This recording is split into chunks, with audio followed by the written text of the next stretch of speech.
വസഹ്ബിഹി. ഇവിടെ വേദിയിൽ സന്നിഹിതരായിട്ടുള്ള retired excise ഉദ്യോഗസ്ഥൻ ബഹുമാനപ്പെട്ട യൂസുഫ് അലി സാർ, ബഹുമാനപ്പെട്ട ഉസ്താദ് അവറുകൾ തുടങ്ങിയ സുഹൃത്തുക്കളെ, നാം ഏവരും ഒരുമിച്ച് കൂടിയിട്ടുള്ളത് മായനങ്ങാടി മൊയ്നുൽ ഇസ്ലാം മദ്രസയുടെ മീലാദ് കമ്മിറ്റി സംഘടിപ്പിക്കുന്ന മീലാദ് കോൺഫറൻസിലാണ്. അല്ലാഹു സുബ്ഹാനഹു വ തആല ഒരുമിച്ച് കൂടി നമ്മിൽ നിന്ന് സ്വീകരിക്കൽ. ഇവിടെ എത്തിയിട്ടുള്ള നമ്മുടെ ഉസ്താദുമാർ നമ്മോട് സംവദിക്കും. മുത്തുനബി സല്ലല്ലാഹു അലൈഹി വസല്ലമ തങ്ങളുടെ ജന്മദിനത്തോടനുബന്ധിച്ച് നാം ഒരുമിച്ച് കൂടുമ്പോൾ മുത്തുനബി സല്ലല്ലാഹു അലൈഹി വസല്ലമ തങ്ങളെ നബിയെ സ്നേഹിച്ചിരുന്നത് എന്ന് നാം മനസ്സിലാക്കണം. ആ സ്വഹാബത്തിലൂടെ നബിയിലേക്ക് അടുക്കാൻ നമുക്ക് സാധിക്കണം. സ്വന്തം ജീവൻ പോലും പണയം വെച്ചുകൊണ്ട് പ്രവാചകർ സല്ലല്ലാഹു അലൈഹി വസല്ലമ തങ്ങളെ നെഞ്ചേറ്റിയവരായിരുന്നു സ്വഹാബത്ത്. അവർക്ക് അവരുടെ ജീവനേക്കാളും സ്വത്തിനേക്കാളും നാം മുത്തുനബിയെ സ്നേഹിക്കുന്നു. ആ സ്നേഹത്തിന്റെ പേരിൽ നാം പല സൽക്കർമ്മങ്ങളും ചെയ്യുന്നുവെന്ന് പറയുമ്പോൾ ആ സ്വഹാബത്തിന്റെ സ്നേഹവുമായി നാം നമ്മുടെ സ്നേഹത്തെ ഒന്ന് താരതമ്യം ചെയ്തു നോക്കേണ്ടതുണ്ട്. അപ്പോൾ നമ്മുടെ സ്നേഹം എവിടെ നിൽക്കുന്നുവെന്നും നാം എത്രത്തോളം പ്രവാചകനെ ഇനിയും സ്നേഹം നീട്ടിക്കൊണ്ടുപോകാൻ ആഗ്രഹിക്കുന്നില്ല. ഈ യോഗത്തിൽ പങ്കെടുക്കാനെത്തിയ നമ്മുടെ ബഹുമാനപ്പെട്ട ജലീൽ റഹ്മാനി ഉസ്താദ്, അതുപോലെ റിട്ടയർഡ് എക്സൈസ് ഉദ്യോഗസ്ഥൻ ബഹുമാനപ്പെട്ട യൂസുഫ് അലി സാർ, മദ്രസയുടെ സുദർമാലി, സദസ്സിലും സന്നിഹിതരായിട്ടുള്ള മുഴുവൻ ആളുകളെയും യോഗത്തിലേക്ക് ഒറ്റവാക്കിൽ സ്വാഗതം ചെയ്തുകൊണ്ട് യോഗത്തിൻ്റെ ഉദ്ഘാടന കർമ്മം നിർവഹിക്കാൻ വേണ്ടി ബഹുമാനപ്പെട്ട മഹല്ലിൻ ഖതീബ് മുദരിസുമായ ബഹുമാനപ്പെട്ട ഉസ്താദ് അവറുകളെ സാദരം ക്ഷണിച്ചുകൊണ്ട് നിർത്തുന്നു. അസ്സലാമു അലൈക്കും വറഹ്മത്തുള്ളാഹി വബറകാതുഹു. അൽഹംദുലില്ലാഹ് വസ്സലാത്തു വസ്സലാമു അലാ റസൂലില്ലാഹ് വഅലാ ആലിഹി വസഹ്ബിഹി അൽഫായിസീന ബിറളില്ലാഹി അമ്മാ ബഅദ്. ഏറ്റവും ആദരവുകൾ നിറഞ്ഞ ബഹുമാനപ്പെട്ട അഷ്റഫ് ഫൈസി അടക്കമുള്ള പണ്ഡിതന്മാരെ, പ്രിയപ്പെട്ട നമ്മുടെ മഹല്ലിൻ്റെ കാരണവന്മാരെ, സുഹൃത്തുക്കളെ, അല്ലാഹു സുബ്ഹാനഹു വ തആല ഈ ഒരുമിച്ച് കൂടൽ സ്വാലിഹായ അമലായി നമ്മിൽ നിന്ന് കബൂലാക്കട്ടെ. ഹബീബായ റസൂലുള്ളാഹി സ്വല്ലല്ലാഹു അലൈഹി വസല്ലം തങ്ങളുടെ സ്മരണയിലാണ് നമ്മളൊക്കെ ഒരു പറയുന്നതായിട്ട് കാണാം. ഫല്ലദീന ആമനൂ ബിഹി വഅസ്സറൂഹു വനസറൂഹു വത്തബഉ നൂറല്ലദീ ഉൻസില മഅഹു ഉലൈക ഹുമുൽ മുഫ്ലിഹൂൻ. വിജയികൾ ആരാണ്? അല്ലാഹുവിൻ്റെ റസൂൽ സല്ലല്ലാഹു അലൈഹി വസല്ലം തങ്ങളെ കൊണ്ട് വിശ്വസിക്കുകയും വഅസ്സറൂഹു, ആദ്യമായി പറഞ്ഞത് വിശ്വാസത്തെയാണെങ്കിൽ രണ്ടാമത് പറഞ്ഞത് ബഹുമാനത്തെയാണ്. മൂന്നാമത് വനസറൂഹു, ശത്രുക്കൾക്കെതിരെ റസൂലുള്ളാഹി സ്വല്ലല്ലാഹു അലൈഹി വസല്ലം സഹായിക്കുകയും ചെയ്തവർ. നാലാമത്തത് വത്തബഉ നൂറല്ലദീ ഉൻസില മഅഹു, പരിശുദ്ധമായ. അതുകൊണ്ട് ഒരു മുസ്ലിമിന്റെ വിശ്വാസത്തിൽ, ഒരു മുസ്ലിമിന്റെ ജീവിതത്തിൽ നിർബന്ധമായും ഉണ്ടായിരിക്കേണ്ട, അവന്റെ വിശ്വാസം സമ്പൂർണ്ണമാകാൻ അത്യാവശ്യമായ ഒന്നാണ് ഹബീബായ റസൂലുള്ളാഹി സ്വല്ലല്ലാഹു അലൈഹി വസല്ലം തങ്ങളോടുള്ള സ്നേഹം. തങ്ങളോട് മാത്രമല്ല, തങ്ങളുമായി ബന്ധപ്പെട്ട എന്തെല്ലാം സഹാബത്ത് ബഹുമാനം കാണിച്ചിരുന്നു എന്നാണ്. അത് ഇസ്ലാമിന്റെ വിശ്വാസമാണ്. ഒരു മുസ്ലിമിന് അത് അനിവാര്യവുമാണ്. മഹാനായ ഇമാം മാലിക് റളിയല്ലാഹു അൻഹു, ഇമാമു ദാരിൽ ഹിജറ, മദീനയിലെ മഹാപണ്ഡിതൻ, ബഹുമാനപ്പെട്ട ഇമാമുന ഷാഫി റളിയല്ലാഹുവിന്റെ ഗുരുവര്യർ, കർമ്മശാസ്ത്ര പണ്ഡിതന്മാർ, അദ്ദേഹം കർമ്മശാസ്ത്ര പണ്ഡിതനാണെന്ന് പറയാൻ തിരക്ക് കൂട്ടുമ്പോൾ ഹദീസിന്റെ പണ്ഡിതന്മാർ അദ്ദേഹം ഒരു മുഹദ്ദിസായിരുന്നു എന്നാണ് പറഞ്ഞിരുന്നത്. സത്യത്തിൽ രണ്ട് ഇൽമും ഒരുപോലെ സമ്മേളിച്ച മഹാപണ്ഡിതൻ. അവരുടെ ജീവിതത്തിൽ ഹബീബായ തങ്ങളോട് നേരിട്ട് കണ്ടിട്ടില്ലെങ്കിൽ അനുകരിക്കുകയും അനുധാവനം ചെയ്യുകയും ചെയ്യുക എന്നത് നമ്മുടെയൊക്കെ ബാധ്യതയാണ്. മദീനയിലെ മുഫ്തിയായിരുന്നത് കൊണ്ട് തന്നെ പല ആളുകളും സംശയം ചോദിക്കാൻ വേണ്ടി വീട്ടിൽ വരുമ്പോൾ, വീട്ടുകാരി, വീട്ടിൽ ജോലിക്ക് നിൽക്കുന്ന ഒരു സ്ത്രീ വിധികൾ അറിയാനാണോ, പുണ്യപ്രവാചകന്റെ തിരുഹദീസ് പഠിക്കാനാണ്, മുത്തുനബിയുടെ വാക്കുകൾ മഹാനായ ഇമാം മാലിക് തന്റെ ഗുരുവര്യരിൽ നിന്ന് നേരിട്ട് കേട്ട് പഠിച്ചത് കൈമാറ്റം ചെയ്തു കൊടുക്കാനാണെങ്കിൽ ഇനി അതിന്റെ മുന്നോടിയായി ചില കാര്യങ്ങൾ മഹാനായ ഇമാം മാലിക്കിന് ചെയ്യാനുണ്ട്. ഇത് അദ്ദേഹത്തിന്റെ ആദരവാണ്, ബഹുമാനമാണ്. റസൂലുള്ളാഹി സ്വല്ലല്ലാഹു അലൈഹി വസല്ലം തങ്ങളുടെ ശറഫാക്കപ്പെട്ട ശരീരത്തോടല്ല, മറിച്ച് അവരുടെ സംസാരത്തോട്, മുത്തുനബിയുടെ ഹദീസിനോട്, അവർ പറഞ്ഞ കാര്യങ്ങൾ, ആ ഹദീസ്, ആ സംസാരത്തിനോട് പോലും കാണിച്ച മര്യാദയും ബഹുമാനവും ഇന്ന് പലപ്പോഴും നമ്മിൽ നിന്ന് ഇല്ലാതെ പോകുന്നുണ്ടോ എന്ന് ഗൗരവത്തോടുകൂടെ പേടിയോടുകൂടെ ചിന്തിക്കേണ്ട ഒരു കാര്യമാണ്. ഹദീസിനാണ് വന്നതെന്ന് പറഞ്ഞാൽ ദഖല മുഗ്തസലഹു, ആദ്യം പോയി ഒന്ന് കുളിക്കും, കുളിച്ച് വൃത്തിയാവും. രണ്ടാമത്തത് വയതീബു, നല്ല വസ്ത്രം ധരിച്ച് സുഗന്ധം പൂശും, പുതിയ വസ്ത്രങ്ങൾ. ലബിസ സിയാബൻ ജുദുദൻ, പണ്ഡിതന്മാർ ധരിച്ചിരുന്ന ആ ഒരു ഷാള് അത് ധരിക്കും. വതഅമ്മമ, വലിയൊരു തലപ്പാവ് ധരിക്കും. വവദഅ അലാ റഅസിഹി റിദാഅഹു, ആ തലപ്പാവിന് മുകളിൽ ഷാൾ ഇടും. വതുൽഖാ ലഹു മിനസ്സഹ്, ഇമാം മാലിക് റളിയല്ലാഹു അൻഹുവിന് ഈ ഹദീസ്, മുത്തുനബിയുടെ ഹദീസ് പറഞ്ഞു കൊടുക്കാനുള്ള ഒരു പീഠം ആളുകൾ കൊടുന്ന് ഇട്ടുകൊടുക്കും. ആ പീഠത്തിന്റെ പ്രത്യേകത പണ്ഡിതന്മാർ പറയുന്നു, ഹദീസ് പറയാൻ വേണ്ടിയിരുന്ന ആ പീഠത്തുമ്മേ ഇരുന്ന് മറ്റുള്ള ക്ലാസ്സുകൾ അദ്ദേഹം എടുക്കാറില്ല എന്നാണ്. മുസ്തഫ നബി സല്ലല്ലാഹു അലൈഹി വസല്ലമയുടെ ഹദീസ് പറയാനുള്ള പീഠത്തുമ്മേ ഇരുന്ന് മറ്റുള്ള ഹദീസ്, മറ്റുള്ള കർമ്മശാസ്ത്ര വിഷയങ്ങളോ അല്ലെങ്കിൽ മറ്റുള്ള ഇൽമുകളോ അദ്ദേഹം പറഞ്ഞു കൊടുക്കാറില്ല എന്നുള്ളത്. അതിനെപ്പോലും ഒരു ബഹുമാനമാണ് അവിടുന്ന് കൊടുത്തിരുന്നത്. എന്നിട്ട് ആ പീഠത്തിന്റെ മേൽ ഉപവിഷ്ടനായി അലൈഹി ഖുശൂൻ, ഭവ്യതയോടുകൂടെ ഇങ്ങനെ ഇരിക്കും. വലാ യസാലു യുബഖറു ബിൽ ഊദ്, സുഗന്ധം നന്നായി സുഗന്ധം ഇങ്ങനെ ആ സദസ്സിലാകെ പരിമളം പരത്തുന്ന രൂപത്തിൽ അദ്ദേഹം ക്ലാസ് എടുക്കാൻ തുടങ്ങുന്നു എന്നാണ്. ഈ ഒരു അവസ്ഥ തന്നെയായിരുന്നു ആ ക്ലാസ് അവസാനിക്കുന്നത് വരെ. ആ സദസ്സിൽ സുഗന്ധം പുകപ്പിക്കുകയും ആ ഒരു പ്രത്യേകമായ ഭവ്യതയോടുകൂടെ ആ പീഠത്തമ്മ ഉപവിഷ്ടനായി ബഹുമാനപ്പെട്ട ഇമാം മാലിക്, ഇമാം ദാറുൽ ഹിജറ ഇമാം മാലിക് റളിയല്ലാഹു തആല അൻഹു ക്ലാസ് എടുത്തിരുന്നത് എന്ന് നമ്മൾ കാണുമ്പോൾ അത്ഭുതപ്പെട്ടു പോവുകയാണ്. എങ്ങനെയാണ് ഇത്രയൊക്കെ സ്നേഹിക്കാനും ബഹുമാനിക്കാനും കഴിയുന്നത്? ഇത് ബാധ്യതയാണെന്ന് തിരിച്ചറിഞ്ഞതുകൊണ്ടാണ്, ഇതൊരു വിശ്വാസിയുടെ ബാധ്യതയാണെന്ന് തിരിച്ചറിഞ്ഞതുകൊണ്ടാണ്. ആ രൂപത്തിൽ ജീവിക്കാൻ നമുക്കൊക്കെ സാധിക്കട്ടെ. അല്ലാഹു സുബ്ഹാനഹു വ തആല തൗഫീഖ് നൽകി അനുഗ്രഹിക്കട്ടെ. ഇത്തരം ഒരു സദസ്സ് മുസ്തഫ നബി സല്ലല്ലാഹു അലൈഹി വസല്ലം തങ്ങളുടെ മേൽ സംഘടിപ്പിച്ച നമ്മുടെ നാട്ടിലെ ചെറുപ്പക്കാരെ പ്രശംസിക്കാൻ ഞാൻ ഈ അവസരം ഉപയോഗപ്പെടുത്തുകയാണ്. ഹബീബായ റസൂലുള്ളാഹി സ്വല്ലല്ലാഹു അലൈഹി വസല്ലമയോടുള്ള സ്നേഹം കൊണ്ടാണല്ലോ ഇങ്ങനെ അവർ ഒരുമിച്ച് കൂട്ടിയതും നമ്മളൊക്കെ ഒരുമിച്ച് കൂടിയതും. അല്ലാഹു സുബ്ഹാനഹു വ തആല കബൂലാക്കട്ടെ.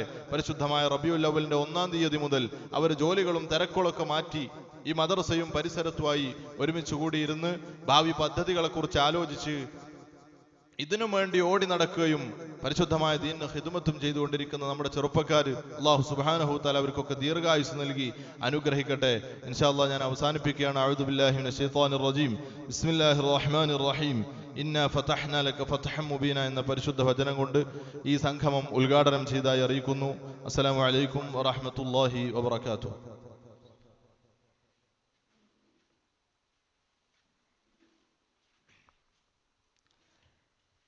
പ്രിയമുള്ളവരെ, നമ്മുടെ പരിപാടിയിൽ നമ്മുടെ അതിഥിയായി എത്തിയിട്ടുള്ള ബഹുമാനപ്പെട്ട റിട്ടയർഡ് എക്സൈസ് ഉദ്യോഗസ്ഥൻ യൂസുഫ് അലി സാർക്ക് ഇവിടുത്തെ മീലാദ് കമ്മിറ്റി ഒരു ഉപഹാരം നൽകുന്നുണ്ട്. ആ ഉപഹാര സമർപ്പണമാണ് വേദിയിൽ നടക്കുന്നത്. അത് ഏറ്റുവാങ്ങുന്നതിന് വേണ്ടി ബഹുമാനപ്പെട്ട യൂസുഫ് അലി സാറേയും അത് നൽകുന്നതിന് വേണ്ടി ബഹുമാനപ്പെട്ട ജലീർ റഹ്മാൻ ഉസ്താദിനെയും സാദരം ക്ഷണിച്ചുകൊള്ളുന്നു.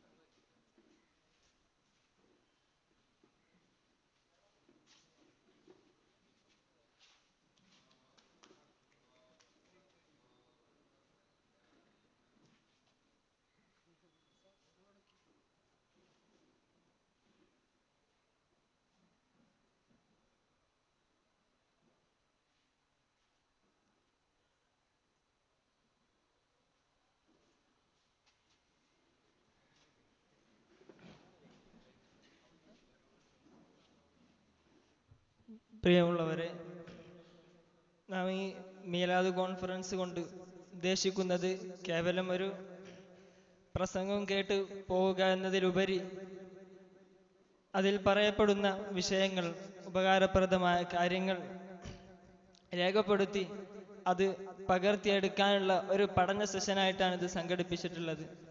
അപ്പോൾ നിങ്ങളുടെയൊക്കെ മുമ്പിൽ ഇരിക്കുന്ന ആ ഫയൽ പേപ്പറും പേനയും അത് നിങ്ങൾക്ക് തന്നെ ഉള്ളതാണ്. അതിൽ ഇവിടെ പറയപ്പെടുന്ന പോയിന്റുകൾ എഴുതി വെക്കാനും വല്ല കാര്യങ്ങളോ കുറിപ്പുകളോ അതിൽ നോട്ട് ചെയ്യാനുമാണ് നിങ്ങൾക്ക് നൽകിയിട്ടുള്ളത്. അതെല്ലാവരും ഉപയോഗപ്പെടുത്തണമെന്ന് സാന്ദർഭികമായി ഉണർത്തുകയാണ്.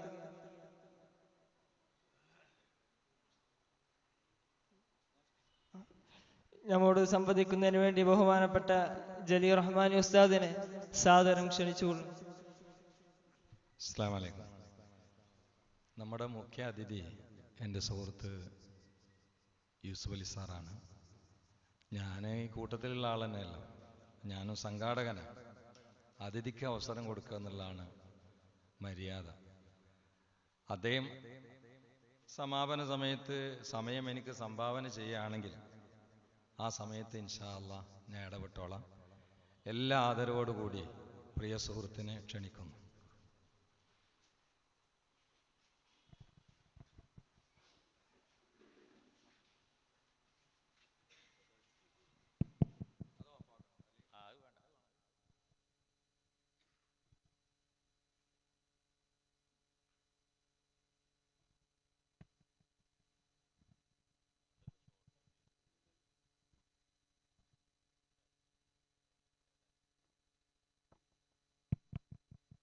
ബഹുമാനപ്പെട്ട നമ്മുടെ ഉസ്താദ് ജലീൽ റഹ്മാൻ അവർകൾ ഉദ്ഘാടനം ചെയ്ത ഉസ്താദ്, പിന്നെ എന്നെ ഈ പരിപാടിക്ക് മുമ്പ് ഒരിക്കൽ ഇവിടെ വിളിച്ചിരുന്നു ഹംസ ഹാജി.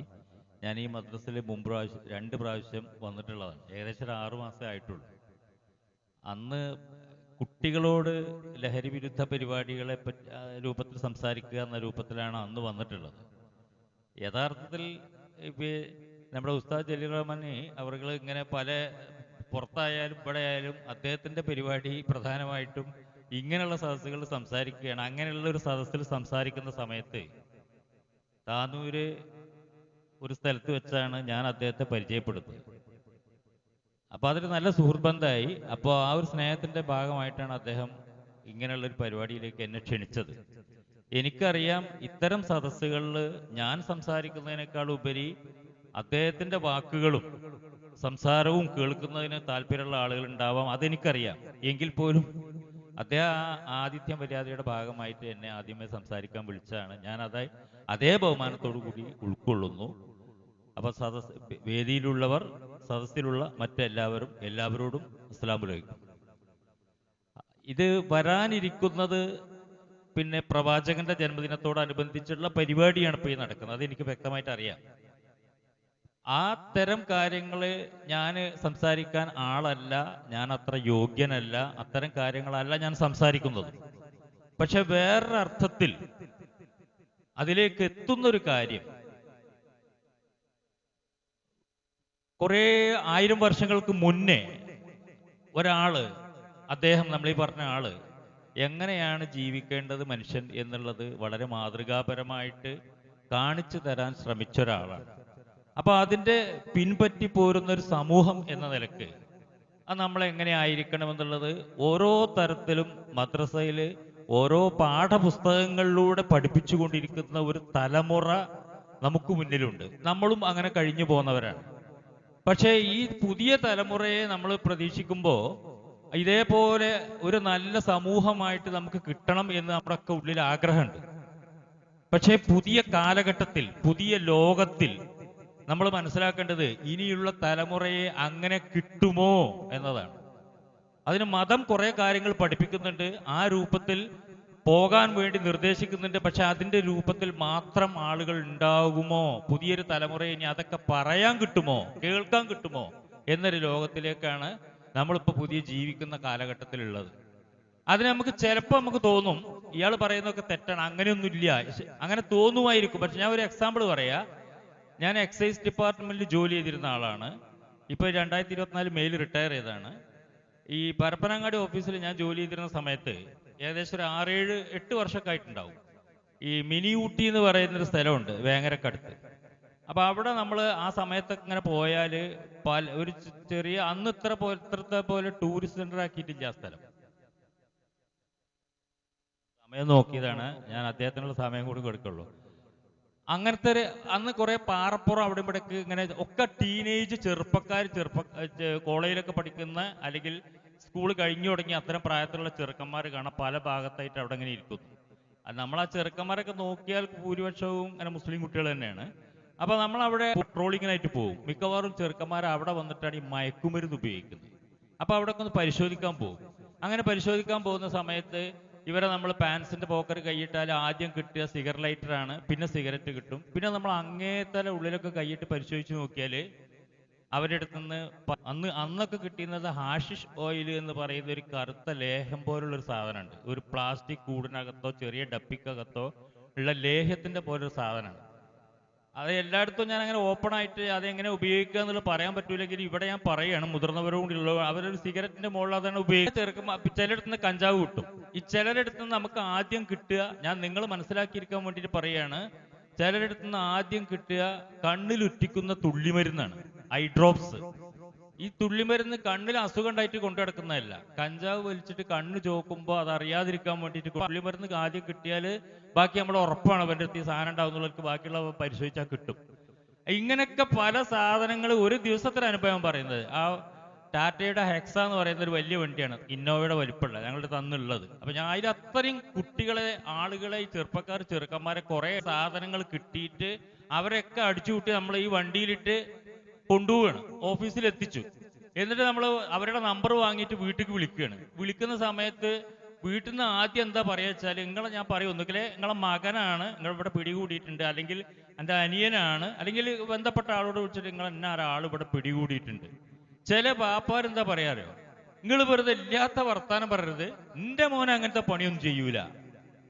അതെന്താ പറയാൻ കാരണം വെച്ചാല് പള്ളി പോലൊക്കെ കൃത്യമാണ്, അല്ലെങ്കിൽ അതുപോലുള്ള നോമ്പ് പോലൊക്കെ കൃത്യമാണ്, പക്ഷെ വീട്ടിൽ പരിപാടികൾ ചെയ്യുന്നുണ്ടോ. അപ്പൊ അതുകൊണ്ട് ഞാനത് എന്തിനാ സൂചിപ്പിച്ചു വെച്ചാൽ, നമ്മളൊരു തലമുറയിൽ വരുന്ന ആളുകളെ നമ്മൾ പൂർണ്ണമായിട്ടും അവരോട് ഒരടുപ്പുമില്ലാതെ അവരുടെ ഉള്ളിലുള്ള കയ്യൊഴുപ്പുകളും അവരുടെ കള്ളത്തരങ്ങളും മനസ്സിലാക്കാതെ അങ്ങനെ മുന്നോട്ട് പോയാൽ അവസാനമാണ് തിരുവനന്തപുരത്ത് കേട്ട പോലെ ഉമ്മാനെ തലക്കടിച്ച് വേറുള്ളവരെ കത്തിരുത്ത് കുത്തിയതൊക്കെ നമ്മൾ കേൾക്കുള്ളൂ. അതുവരെ എന്തായി എന്നുള്ളത് നമ്മൾ അറിയില്ല. അപ്പൊ നമ്മൾ വിചാരിക്കുന്നത് മദ്രസയിലൊക്കെ പോകുന്നതുകൊണ്ട് ആളുകൾ ക്ലിയർ അല്ലേ എന്നുള്ളതാണ്. അപ്പൊ ആ പുതിയ ലോകത്തിൽ നമ്മൾ ഇത്തരം കാര്യങ്ങളെ പറ്റി ആഴത്തിൽ ചിന്തിക്കേണ്ട ഒരു സമയമാണ്. അവര് ഈ ഒരു കാര്യങ്ങൾ മാത്രം പോരാ, വ്യക്തിശുദ്ധി അല്ലെങ്കിൽ ഏമാണോ ശരിയാണോ എന്നും കൂടി അറിഞ്ഞിരിക്കണം. അതല്ല എന്നുള്ളത് ചിലരുടെ ഒക്കെ എൻ്റെ അനുഭവത്തിൽ എനിക്ക് ബോധ്യപ്പെട്ടിട്ടുണ്ട്. ഞാൻ റിട്ടയർ ചെയ്ത് പോരുന്നതിന് കുറച്ചു കാലം മുന്നേ ഓഫീസിൽ ഒരു നല്ല നസീബുള്ളൊരു വാപ്പ മകനേറ്റ് വന്നു.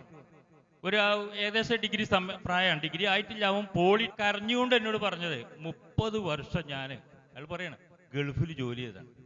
ആ സമയത്ത് ഇവർക്ക് ഒന്നും മോശമില്ലാത്ത രൂപത്തിൽ ഞാനൊക്കെ വീട്ടിലേക്ക് അയച്ചു കൊടുത്തിരുന്നു. അത് അന്ന് ആ ചെറുക്കൻ ചെയ്തിരുന്ന പണി എന്താ വെച്ചാൽ, ഉമ്മാനെ പറ്റിച്ചിട്ട് രാത്രി കിടന്നുറങ്ങുന്ന പോലെ ചിലപ്പോൾ കിടക്കും വിരിച്ചിട്ടായിരിക്കും വിചാരിക്കുന്നത് എന്താ അവൻ അവിടെ ഉറങ്ങുന്നുണ്ടെന്ന്. അവൻ പുറത്തുപോയി കഞ്ചാവ് ലോബിയായിട്ട് ബന്ധമുണ്ടായിരുന്നു, കഞ്ചാവിന് അഡിക്റ്റ് ആയിട്ട് പോളിടെക്നിക്കൽ പഠിക്കാൻ പോകുന്ന ചെറുക്കനാണ്. ഇപ്പൊ പാപ്പ കുറച്ചു കാലമായിട്ട് ഇപ്പൊ ഗൾഫിൽ പോകുന്ന നാട്ടിലാണ്. പോളിടെക്നിക്കൽ പഠിക്കാൻ പോകുന്ന ചെറുക്കനാണ്. പോളിടെക്നിക്കൽ അറ്റൻഡൻസ് തികയാത്തതുകൊണ്ട് അവിടുന്ന് പുറത്താക്കി. ഞാൻ ചെയ്യാം, എന്തെങ്കിലും ഒന്ന് പറഞ്ഞു തരിക എന്ന് പറഞ്ഞിട്ട് ഞങ്ങളുടെ ഓഫീസിലേക്ക് ഒരു സഹായം അഭ്യർത്ഥിച്ചുകൊണ്ട് വന്നതായിരുന്നു. അപ്പൊ അങ്ങനെ വരുന്ന കുറെ ആളുകളെ ഞാൻ കണ്ടിട്ടുണ്ട്, ഞങ്ങൾ കണ്ടിട്ടുണ്ട്. വീട്ടിൽ നിന്ന് വിളിക്കുന്ന ചില അനുഭവങ്ങൾ ഉണ്ടായിട്ടുണ്ട്. അപ്പൊ അത് നമ്മൾ ചിലത് പെൺകുട്ടികളടക്കം വിളിച്ചുകൊണ്ട്, അപ്പൊ അതൊന്നും ഓഫീസിലേക്ക് വരാൻ പാടില്ല. ചിലർ നമ്മൾ ഓഫീസിലേക്ക് വരുമ്പോൾ പാപ്പയും മകനും കൂടി വന്ന അനുഭവം ഉണ്ടായിട്ടുണ്ട്, ഉമ്മ മകനേറ്റ് വന്ന അനുഭവം ഉണ്ടായിട്ടുണ്ട്. അപ്പൊ അതൊക്കെ നമ്മൾ ചിലത് അവിടുന്ന് ഉപദേശിച്ചു കൊടുത്തുകൊണ്ട്, നിലമ്പൂരുണ്ട് ഒരു ഡി അഡിക്ഷൻ സെന്റർ, അതായത് ഈ ലഹരിക്ക് അടിമപ്പെട്ട ആളുകൾ ചികിത്സിക്കാൻ വേണ്ടിയിട്ടുള്ളൊരു സ്ഥലം. അവിടെ കൊണ്ട് ചികിത്സിക്കാൻ വേണ്ടിയിട്ട് പറയും, കൂടെ ഒരാൾ നിൽക്കണം. അങ്ങനെയുള്ള ചിലതൊക്കെ ശരിയാണ് നമ്മൾ വീട്ടിലേക്കാണ് അവർ വിളിക്കുക. കാരണം വെച്ചാൽ ആ പെൺകുട്ടികളെ ഓഫീസിലേക്ക് വരുത്തണ്ട എന്നുള്ളത്. അപ്പൊ നമ്മൾ അങ്ങോട്ട് വരാമെന്ന് പറയും. അവിടുന്ന് ചില ഉപദേശങ്ങളൊക്കെ നടത്തിയിട്ട് അതിന്റെ കൗൺസിലിംഗ് നടത്തിയിട്ട് ഇങ്ങനെ അങ്ങനെയുള്ള അനുഭവങ്ങളും ഉണ്ടായിട്ടുണ്ട്. പക്ഷെ അങ്ങനെ ഒന്നും നിൽക്കൂല കേട്ടോ ചില സംഭവങ്ങൾ, അത് നമ്മൾ മനസ്സിലാക്കിയിരിക്കണം. അങ്ങനെ നിൽക്കാത്തത് അവസാനം എവിടെ എത്തുക എന്ന് വെച്ചാൽ തലയുണ്ട് ഭ്രാന്ത്. അത് ജന്മനാ ഭ്രാന്ത് വന്നവരെ ചികിത്സിക്കാൻ വേണ്ടി തുടങ്ങിയിട്ടുള്ള സ്ഥാപനമാണ്. പക്ഷേ അവിടുന്ന് ഒരു ജീവനക്കാരൻ ഒരിക്കൽ പോലെ എൻ്റെ ഓഫീസിൽ വന്നപ്പോൾ ഞാൻ അവരോട് കൗതുകത്തിൽ ചോദിച്ചറിഞ്ഞു, എന്താ അവിടുത്തെ അവസ്ഥ, എന്താ സംഭവം, എന്താണ് പരിപാടി ചോദിച്ചപ്പോൾ അദ്ദേഹം പറഞ്ഞു, പണ്ട് കാലത്തൊക്കെ അവിടെ ചികിത്സിക്കാൻ വന്നിരുന്നത് ഒരു വീട്ടിൽ ചിലപ്പോൾ ചില ഭ്രാന്തന്മാർ എന്നുള്ള കാര്യങ്ങളുണ്ടായി. അവരൊക്കെ ഇപ്പോ അയാൾ അന്നിനോട് പറയുമ്പോൾ കുറച്ച് വർഷങ്ങളായി. അന്നത്തെ അയാൾ കഥ പറഞ്ഞത് ഒരു 100-200 ആൾക്കാർ അവിടെ ചികിത്സിക്കേണ്ട അത്രയും ചികിത്സിക്കാനുള്ള സൗകര്യം ഇല്ല. വീട്ടുകാർ നട തള്ളുന്ന മാതിരി 30,000 റുപ്യ ഒരു മാസത്തേക്ക് കൊടുത്തുകൊണ്ട് കുട്ടികളെ, ചെറുക്കന്മാരും പെൺകുട്ടികളൊക്കെ ഇവിടെ കൊടുത്ത് തള്ളുകയാണ്. അങ്ങനെ തള്ളുന്നതൊക്കെ മയക്കുമരുന്ന് ഉപയോഗിച്ച് ഭ്രാന്തായിട്ടുള്ള ആൾക്കാരാണ് അവിടെ കൊടുത്തിട്ടുള്ളത്. അതിൽ പെൺകുട്ടികളും ഉണ്ട്. അന്ന് അയാൾ പറഞ്ഞൊരു 10-30 പെൺകുട്ടികളുണ്ടായില് ഈ 100-200 ആൾക്കാരുള്ളിൽ എന്നൊരു കണക്കിനോട് അന്ന് പറഞ്ഞപ്പോഴാണ് ഈ രംഗത്തുള്ള ഓരോരോ അവസ്ഥകൾ അത്ഭുതകരമായിട്ട് നമ്മൾ മനസ്സിലാക്കി. അല്ലാത്ത തന്നെ നിങ്ങൾ പത്രത്തിൽ വായിക്കുന്നുണ്ടാവും. നിങ്ങൾക്ക് അറിഞ്ഞിരിക്കേണ്ട ഒരു കാര്യം ഞാൻ വീണ്ടും സ്ട്രെസ് ചെയ്ത് പറയാണ്. നമ്മൾ വിചാരിക്കുക എൻ്റെ മകൻ ഇങ്ങനത്തെ ചെയ്യൂല, അങ്ങനെ ആരും വിചാരിക്കരുത്. അതിന് നമുക്ക് തോന്നും അവൻ മദ്രസയിൽ പഠിച്ചതാണ്, അവൻ ഇതൊക്കെ പഠിച്ചിട്ടുണ്ട്, അവന് നല്ല ക്ലിയറാണ്. പക്ഷെ അത് മാത്രമല്ലാത്തതിനേക്കാൾ അപ്പുറം കടന്നു കയറാൻ. ഇനി വേറെ നമ്മൾ ചിന്തിക്കുക, ഇതിനെപ്പറ്റിയൊക്കെ ഒരു ധാരണ ഉണ്ടായാൽ മദ്യം കഴിക്കാൻ പാടില്ല, ഹറാമാണ്, നമുക്കറിയാം. മയക്കുമരുന്ന് ഉപയോഗിക്കാൻ പാടില്ല, നമ്മളെ സമചിത്തത, ബുദ്ധി, ബോധം നഷ്ടപ്പെടുന്ന സാധനമാണ്, ഹറാമാണ്, നമുക്കറിയാം. അപ്പൊ നമ്മൾ വിചാരിക്കുക ഇതൊക്കെ പഠിച്ച ആളാണല്ലോ, അറിയുന്ന ആളാണല്ലോ, എനിക്കറിയാമല്ലോ, എൻ്റെ മക്കൾക്കും അറിയാൻ പ്രശ്നം. അങ്ങനെ അറിഞ്ഞിരുന്നാൽ പോലും ഒരു പെൺകുട്ടികളെന്നൊക്കെ ഒന്ന് ആലോചിച്ച് നോക്കിയാൽ നമ്മൾ ഒരു സിഗരറ്റ് വലിക്കുകയോ ഒരു ഹാൻഡ്സ് ഉപയോഗിക്കുകയോ അങ്ങനത്തെ ഒരു പ്രശ്നവും ഇല്ലാത്ത കുട്ടികളാണ്. പക്ഷേ അവരെ പോലും പിടികൂടും അങ്ങനത്തെ ഒരു ലോകമാണ്. അതെങ്ങനെ? അറിയാതെ പിടികൂടും, അങ്ങനത്തെ ലോകമാണ്. ഒരു ധാരണ, ഒരറിവ്, ഒരു ബോധം നമുക്കുണ്ടാകണം. അത് ഇത്തരം സദസ്സുകളിൽ ഞാൻ അനവധി മഹല്ല് കമ്മിറ്റികളുടെ പരിപാടികൾക്ക് പോയിട്ടുണ്ട്, ഡിപ്പാർട്ട്മെന്റിലായിരുന്നപ്പോഴും അല്ലാതെയും പോയിട്ടുണ്ട്. അപ്പൊ അതിൽ നമ്മളിങ്ങനെ ഞാൻ പറയാൻ ഉദ്ദേശിക്കുന്നത് വെച്ചാൽ, ഈ പറയുന്ന ആൾക്കാർ ആരെങ്കിലും വെള്ളടിച്ചിട്ടോ സിഗരറ്റ് വലിച്ചിട്ടോ മറ്റ് സാധനങ്ങൾ ഉപയോഗിച്ച ഉദ്ദേശത്തിലല്ല ഈ വർത്താനങ്ങളൊന്നും പറയുന്നത്.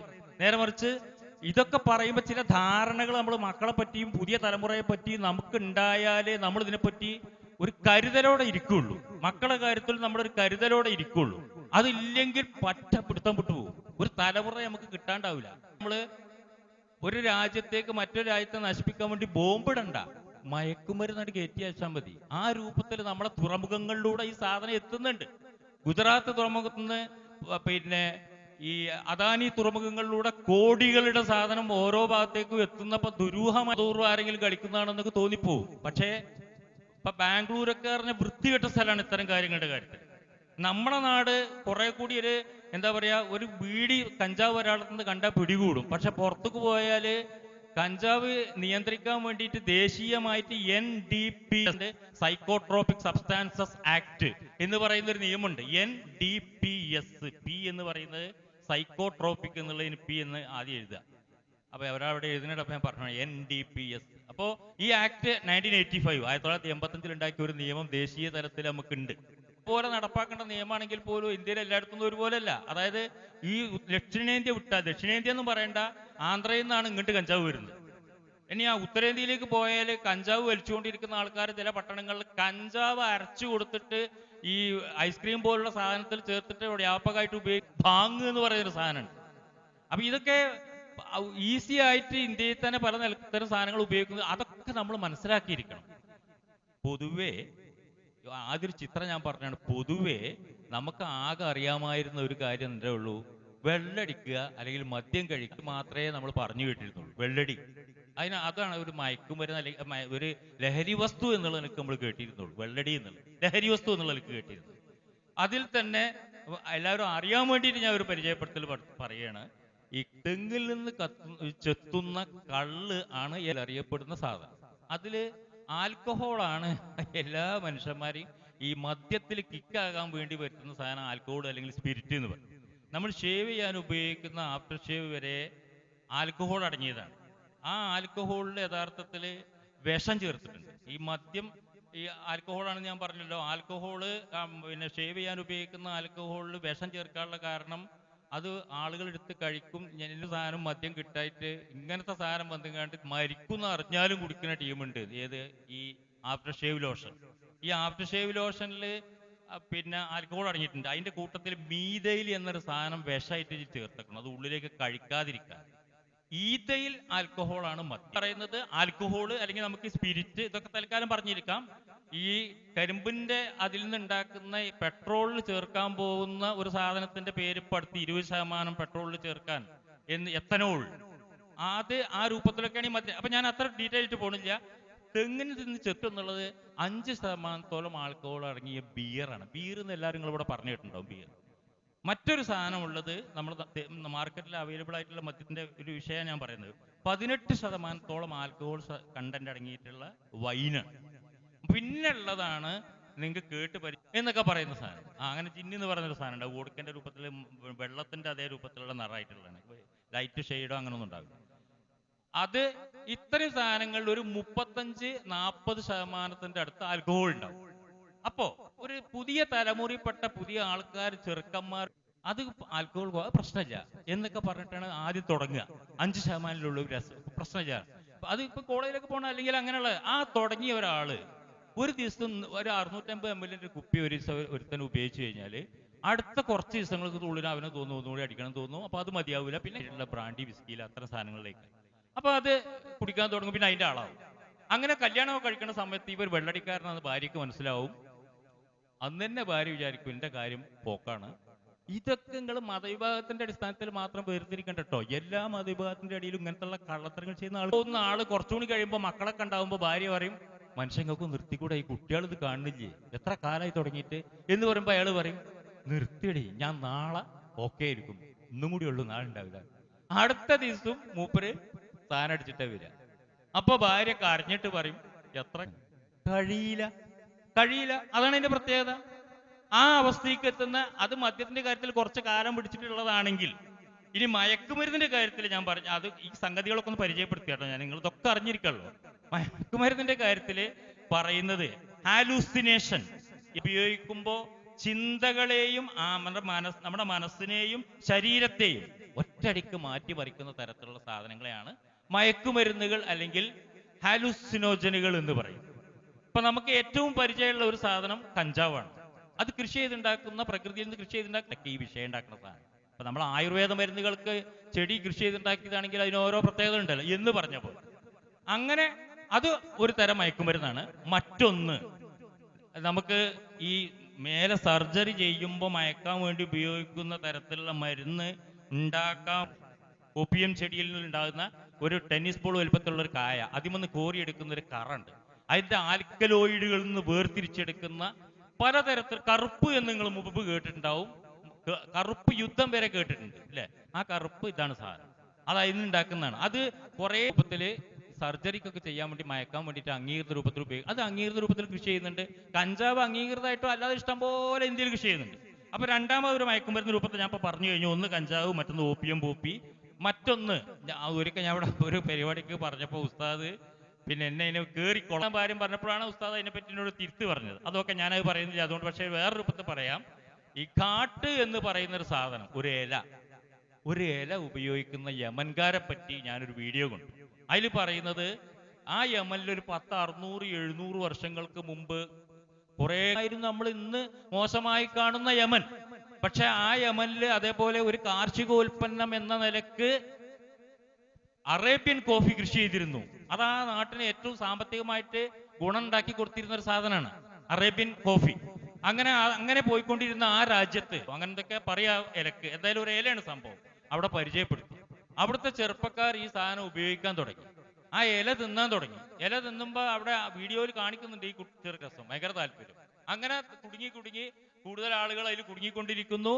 അങ്ങനെ കുടുങ്ങിക്കൊണ്ടിരുന്നപ്പോൾ ഒരു തലമുറ തന്നെ അതിന്റെ ഭാഗമായിട്ട് കുറെ കാലങ്ങളായിട്ട് ആ മുമ്പ് അറേബ്യൻ കോഫി കൃഷി ചെയ്തിരുന്ന ആ നാട്ടില് പിന്നെ ഈ ഇല കൃഷി ചെയ്യാൻ തുടങ്ങി. ഈ ഘാട്ട് എന്ന് പറയുന്ന ഇല, ആ ഇല കൃഷി ചെയ്യാൻ തുടങ്ങിയ ശേഷം അത് തിന്നാൻ തുടങ്ങിയപ്പോൾ അതിന് കൂടുതൽ കച്ചവടക്കാര്, അതിന് കൂടുതൽ വിപണി, അതിന് കൂടുതൽ കൃഷി.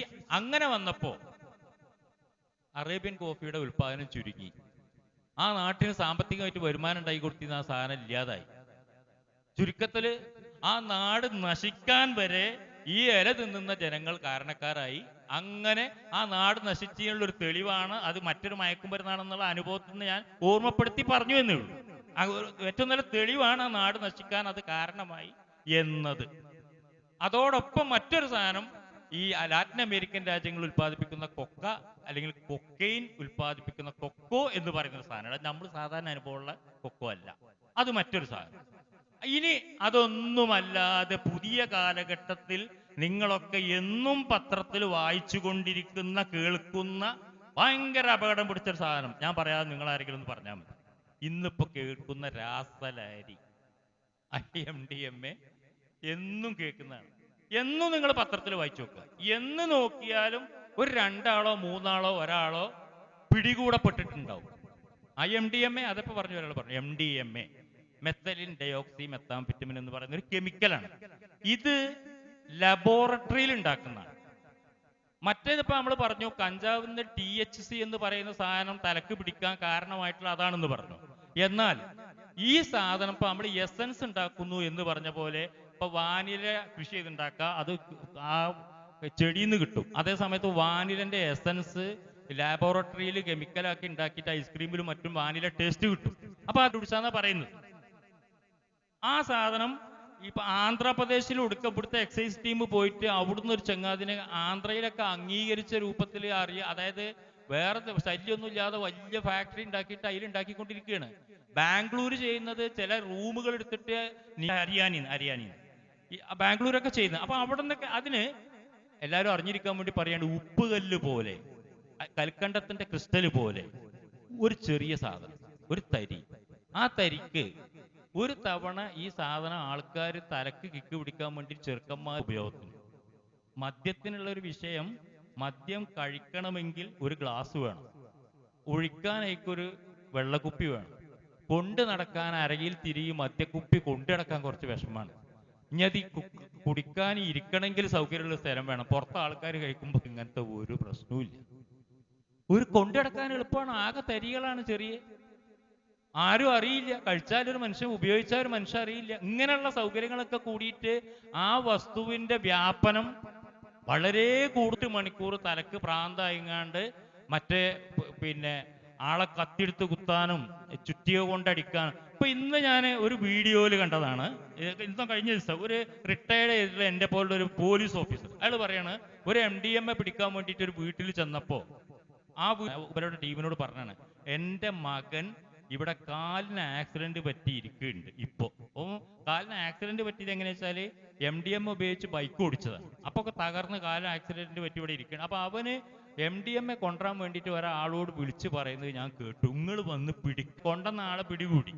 ഈ പിടികൂടിയ വിവരം പറയാൻ വേണ്ടിയിട്ട് ആ ഉമ്മാനോട് പറയാൻ വേണ്ടിയിട്ട് ആ വീട്ടിലേക്ക് ചെന്നപ്പോ ഇത് ഉപയോഗിക്കണ വില്ലൻ ഉമ്മാന്റെ മകൻ കാലൊടിഞ്ഞിട്ട് പ്ലാസ്റ്റർ ഇട്ടിട്ട് അവിടെ ഇരിക്കുന്നുണ്ട് കോലായി.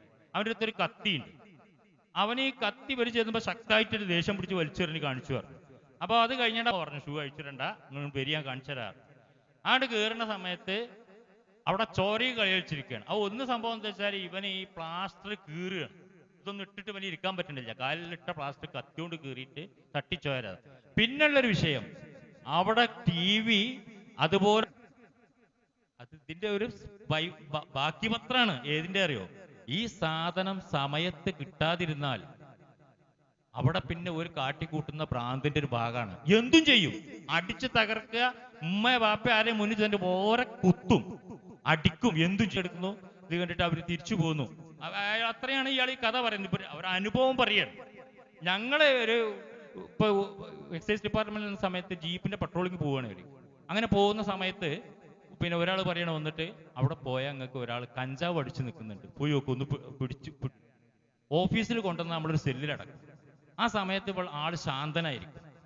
ആ ശാന്തനായ ആള് ഈ കിക്ക് ഇറങ്ങിക്കഴിഞ്ഞാൽ കുറച്ച് കഴിഞ്ഞാൽ മേലെ മാന്തും, തല നിലത്ത് വെച്ചിടിക്കും, അതേപോലെ നെറ്റി ചുമരിൽ വെച്ചിടിക്കും, നിലത്ത് കൈ മുഷ്ടി ചുരുട്ടിയിട്ട് ചേർത്തുകയാണ്. അങ്ങനെ മൂത്രം വയ്ക്കാൻ വേണ്ടിയിട്ട് ബാത്റൂമിൽ കയറിയാൽ ഞങ്ങൾക്കറിയാം എന്തിനാണ് പോകേണ്ടതെന്ന്. അവനെ പിടിച്ച സമയത്ത് അവന്റെ ശരീരത്തിൽ നിന്നൊന്നും കിട്ടാത്ത രൂപത്തിൽ അവനൊരു ബീഡി ഒളിച്ചു വെച്ചിട്ടുണ്ടാവും, മലദ്വാരത്തിലാ വെക്കുക. എന്നിട്ട് ആ ബീഡി കത്തിച്ച് വലിച്ചിട്ട് മൂടായ അപ്പൊ ആള് ശാന്തനാവും. ഈ കിട്ടാത്ത മാറ്റ അസ്വസ്ഥതകൾ എന്ന് പറയും. അങ്ങനെ അത് ഞാൻ അതിലൊരു ചെറിയ സംഗതി കൂടി പറഞ്ഞുതരാം. എന്റെ സമയം എടുത്തുകൊണ്ടിരിക്കുകയാണ്, ഞാൻ സൂചിപ്പിക്കുകയാണ്. പരപ്പനങ്ങാടി ഞങ്ങളുടെ എക്സൈസ് ഓഫീസിൽ ഒരു ചെറുക്കനെ MDMA ആയിട്ട് പിടികൂടി, ഒരു 10 ഗ്രാം MDMA. ഇതിന്റെ ഇടയിൽ കൂടി ഒരു കാര്യം സൂചിപ്പിക്കുക, 10 വർഷം തടവാണ്. 1 ഗ്രാം MDMA ഒരാളുടെ കയ്യിൽ നിന്ന് കിട്ടിയാൽ NDPS ആക്ട് പ്രകാരമുള്ള ശിക്ഷ 10 വർഷം തടവും 1 ലക്ഷം രൂപ ഫൈനുമാണ്. ഇനി ഗൾഫിൽ മാത്രമല്ല നമ്മൾ കേട്ടിട്ടുള്ളത് തൂക്കി കൊല്ലാനുള്ള വകുപ്പുണ്ട് എന്ന് പറഞ്ഞാൽ ഇന്ത്യയിലുള്ള NDPS നിയമത്തിലും കൂടുതൽ അളവിൽ ഒരാളെടുത്തുനിന്ന് മയക്കുമരുന്ന് ഒരുക്ക പിടികൂടി അയാളെ ശിക്ഷിച്ചു കോടതി, പിന്നെയും പിടികൂടി, പിന്നെ ശിക്ഷിച്ചു, വീണ്ടും ഇയാൾ ഈ കുറ്റം ആവർത്തിക്കുകയാണെങ്കിൽ അയാളെ തൂക്കിക്കൊല്ലാനുള്ള വകുപ്പ് നിയമത്തിലുണ്ട്. അപ്പൊ അതൊക്കെ നമ്മുടെ നിയമത്തിലുണ്ട്. അപ്പൊ പരപ്പനങ്ങാടി ഓഫീസിൽ ഒരു നിശ്ചയ സമയത്തെ നിർത്തിട്ട വിഷയമില്ല, ഒരു സംഗതി ഓരോന്ന് പറയാണ്. ആ MDMA ആയിട്ട് പിടികൂടിയപ്പോ ചെറുക്കനാണ്, ഒരു 15 വയസ്സായിട്ടുള്ളൂ. അവന്റെ ഫോണിലേക്ക് കാളുകൾ ഇങ്ങനെ വന്നുകൊണ്ടിരിക്കുകയാണ്. വിളിക്കുന്ന ആൾക്കാരൊക്കെ ചോദിക്കുന്നുണ്ട്, എവിടെ സാധനം, ഇതെന്ത് സാധനം അനുഭവപ്പെടുന്ന ആൾക്കാരാണ്, ഭ്രാന്തുടിച്ചിരിക്കുന്ന ആൾക്കാരെ വിളിച്ചുകൊണ്ടിരിക്കുന്നത്. അങ്ങനെ വിളിച്ച കൂട്ടത്തില് 10ഓളം പെൺകുട്ടികൾ ഉണ്ടായിരുന്നു. ആ ഫോണിലേക്ക് വിളി വന്നത് 10ഓളം പെൺകുട്ടികൾ, സ്ത്രീകൾ. അപ്പൊ ഞങ്ങൾ ടീം ചോദിച്ചു, എടാ ഈ പെൺകുട്ടികളൊക്കെ നിനക്ക് ദിനത്തെ ഉപയോഗത്തിന് 2500-3000 റുപ്യ വേണം. ആ സാധനം കാശ് കൊടുത്ത് വാങ്ങാൻ പെൺകുട്ടികൾക്കൊക്കെ എങ്ങനെ കഴിയുക? അല്ലെങ്കിൽ ഇത്തരം ആളുകൾ ചെറുക്കന്മാരെ എവിടെയെങ്കിലും കട്ടുടുത്തി ഉണ്ടായിക്കോണം. ഇതൊക്കെ എല്ലാവർക്കും ഇങ്ങനെ കൃത്യമായിട്ട് വാങ്ങിക്കൊടുക്കണം. അപ്പൊ അവൻ പറഞ്ഞൊരു കാര്യം, തുടർച്ചയായിട്ട് ചോദിച്ചപ്പോ അവൻ പറഞ്ഞു, അതൊക്കെ ഞാൻ മുതലാക്കും. എന്താ പറയാ, നല്ല മട്ടത്തില് പിന്നെ സ്കൂളിലും കോളേജിലും എവിടെയൊക്കെ പോകുന്നു. നമ്മളെ പെൺകുട്ടികളെ പറ്റി, നമ്മളെ മക്കളെ പറ്റി ഒരു ധാരണയിലാണ് പറഞ്ഞേക്കുന്നത്. അത്തരം ഒരു കുട്ടികളെ ഈ ചെറുക്കം പറയാം അതൊക്കെ ഞാൻ മുതലാക്കുന്നു പറഞ്ഞാൽ അതിന്റെ അർത്ഥം എന്താ? അത് ആ അവസ്ഥയ്ക്ക് എത്തുന്നത് എങ്ങനെയാണ്? അതുകൂടി നിങ്ങളൊന്ന് മനസ്സിലാക്കാൻ. ഞാൻ തുടക്കത്തിൽ പറഞ്ഞു, വസ്തു ഉപയോഗിക്കൂല, അത്തരം സംഗതിയിൽ പെടൂല എന്ന് പെൺകുട്ടികളടക്കമുള്ള മക്കൾ വിചാരിക്കുക. എന്നാലും, അതായത് എനിക്കിത് വേണ്ട, ഞാൻ ചെയ്യൂല, ഞാൻ ഉപയോഗിക്കില്ല, എനിക്കറിയാം, എന്നാലും അറിയാതെ കൊടുക്കുന്ന ഞാൻ പറഞ്ഞത്. അതെങ്ങനെ കൊടുക്കുന്നത്? ആ കൊടുങ്ങലിന്റെ ഒരു സ്റ്റോറിയാണ് ഞാൻ ഈ പറഞ്ഞത്. ഇതേപോലെ ഇപ്പൊ കോളേജ് ഈ ആർട്സ് ഡേ ഫെസ്റ്റിവൽ നടക്കുന്ന സമയത്ത് വലിയ ഇഷ്യൂ ഉണ്ടായാലുണ്ട്. അത് അവിടുത്തെ ഞാൻ ക്ലാസ് എടുക്കാൻ പോയപ്പോൾ എന്നോടൊരു കോളേജത്തെ പ്രിൻസിപ്പൾ അടക്കം പറഞ്ഞിട്ടുണ്ട്, ഇവിടെ വലിയ പ്രശ്നം ഉണ്ടായാൽ ഈ അവരുടെ യൂത്ത് ഫെസ്റ്റിവൽ നടക്കുന്ന അല്ലെങ്കിൽ ആർട്സ് ഡേ ഫെസ്റ്റിവൽ നടക്കുന്ന ദിവസങ്ങളിലൊക്കെയാണ്. അപ്പൊ ഈ അങ്ങനെ തന്നെ ആവണമെന്ന് പോവുക എന്ന് പറഞ്ഞ അവൻ ബൈക്കായിട്ട് വന്നു. പെൺകുട്ടി ആ ബൈക്കുമ്മൽ കയറി. അത് ഒരു എല്ലാ പെൺകുട്ടികളും പിന്നെ ബൈക്കുമ്പോൾ കയറിയാൽ അതൊക്കെ അങ്ങനത്തെ ആണെന്നുള്ള അർത്ഥത്തിലല്ല ഞാൻ പറയുന്നത്. മനുഷ്യന്റെ സ്നേഹവും സൗഹൃദത്തിനും ഒക്കെ ഈ അർത്ഥമാണെന്നുള്ള അർത്ഥത്തിലും അല്ല പറയുന്നത്. അല്ലാത്തത് മര്യാദക്ക് ഇതൊക്കെ പോകുന്നവരുണ്ടാവും. ഒരുത്തന്റെ ഒരു എക്സാമ്പിൾ ഞാൻ പറയണം. അപ്പൊ അവിടെ അല്ലെങ്കിൽ ഒരു ജ്യൂസ് കുടിക്കുക എന്നൊക്കെ പറഞ്ഞിട്ടാ പോകുന്നത്. ആ പോകുന്ന പോക്ക് ഒരു ജ്യൂസ് കുടിക്കാൻ വേണ്ടി കയറി. ഇതിന്റെയൊക്കെ രീതിയാണ് ഞാൻ പറയുന്നത്. ജ്യൂസ് കുടിക്കാൻ കയറി, രണ്ടുപേർക്കും ജ്യൂസ് പറഞ്ഞു, ചെറുക്കനുണ്ട് പെണ്ണുണ്ട്. ജ്യൂസ് കുടിക്കുന്ന സമയം ഇവൻ ആളൊരു വില്ലനാണ് എന്ന് പറഞ്ഞാൽ ഇവന്റെ അടുത്ത് ഇങ്ങനത്തെ ഒരു പൊടിയുണ്ട്, ഒരു രാസലഹരി ഉണ്ട് പറഞ്ഞ രൂപത്തിലുള്ള ഈ ഒരു പൊടി അവന്റെ നഖത്തിന്റെ ഉള്ളിലൊരു തരി ആക്കിയിട്ടുണ്ട് അവൻ, ഇവളറിയാതെ. അവന്റെ ജ്യൂസിന്റെ ഗ്ലാസ്സിൽ പോന്ന് ജസ്റ്റ് പിടിച്ചു, ഈ പൊടി അതിൽ ചേർന്നു. ഇവളത് അറിയുന്നില്ല, ഇവളി ജ്യൂസ് കുടിക്കുന്നു. അന്ന് അങ്ങനെ കഴിഞ്ഞു. അന്ന് തനക്ക് എന്തോ ഇവൾക്ക് എന്തൊക്കെ ഒരു ഭ്രാന്ത് തോന്നി, ചെറിയ എടാ നമ്മൾ ഇന്നലെ കഴിച്ച ആ ജ്യൂസ് ഇല്ലേ, അത് ഇനി കിട്ടുവോ എന്ന് ചോദിക്കും. അതാണ് അതിന്റെ പ്രത്യേകത. ഒരൊറ്റ തവണത്തെ ഉപയോഗത്തിന് ആളെ കുടുക്കുന്ന സാധനമാണ് പുത്തൻ രാസലഹരി. അപ്പൊ അത് കിട്ടുമോ എന്ന് ചോദിക്കും. അപ്പൊ അവൻ പറയും കിട്ടും. പൈസ കൊടുന്നേരം പറഞ്ഞാൽ വീട്ടിൽ നിന്ന് ചിലപ്പോൾ എന്തെങ്കിലും കുറച്ച് പൈസ പൊക്കിയിട്ട് കൊണ്ടു കൊടുക്കും. ഒരു 2000 2500 വേണം എന്ന് പറഞ്ഞാൽ കൊണ്ടുവന്ന് കൊടുക്കും.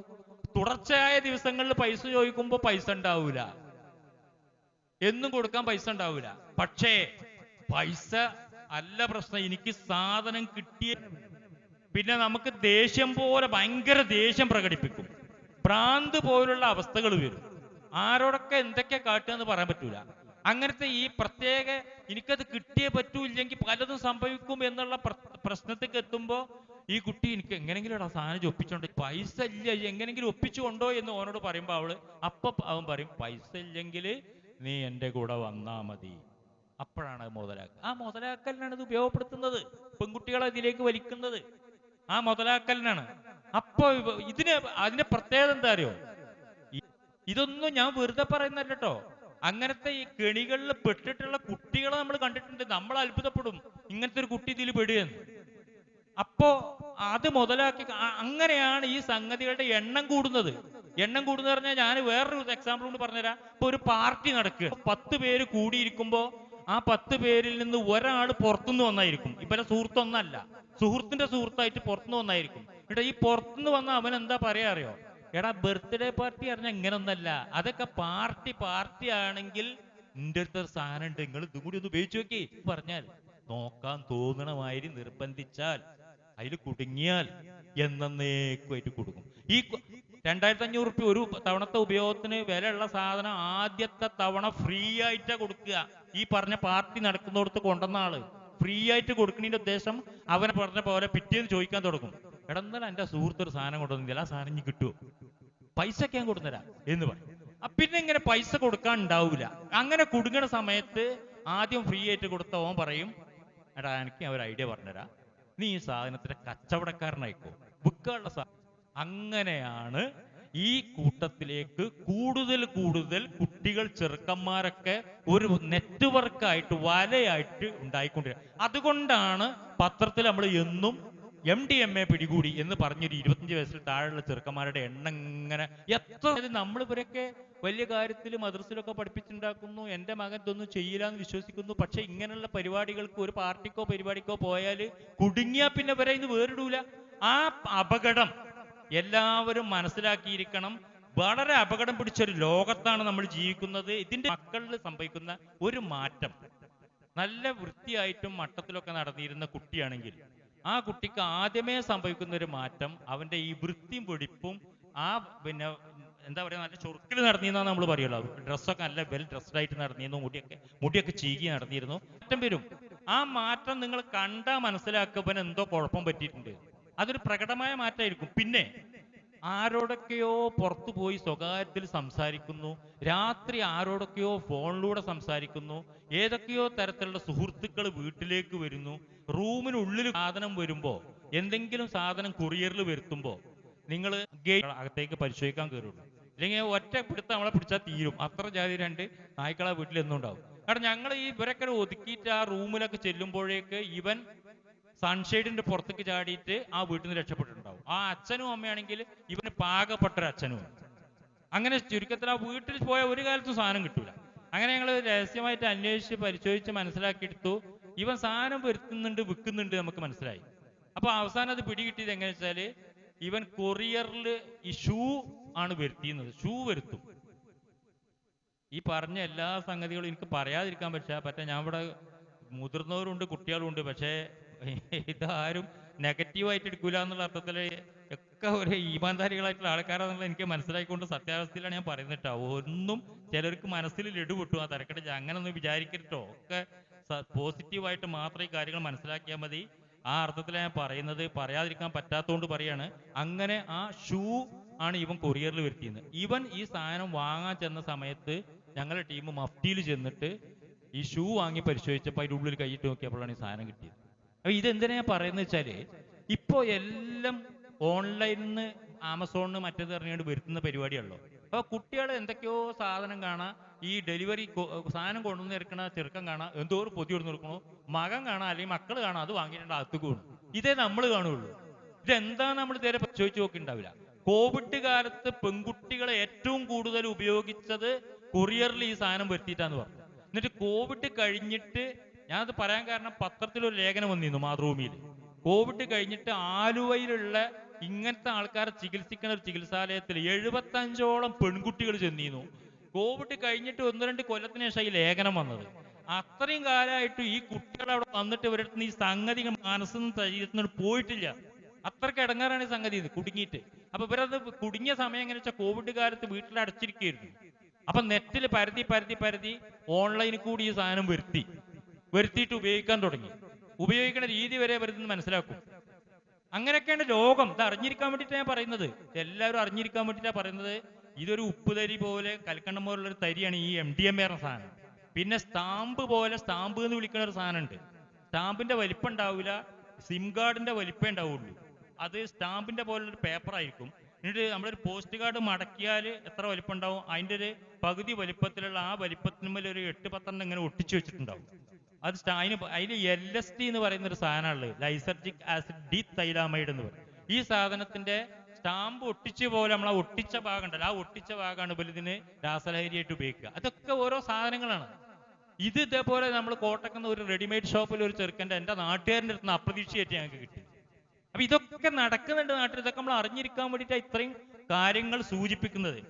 ഇങ്ങനെ കഥ പറഞ്ഞു വന്നാൽ യഥാർത്ഥത്തിൽ എനിക്ക് പറയാൻ സമയം പോരാ. പിന്നെ ഞാൻ നിർത്താൻ പോവുകയാണ്. കാരണം എനിക്ക് ഈ കഥ മാത്രം പറഞ്ഞാൽ പോരാ.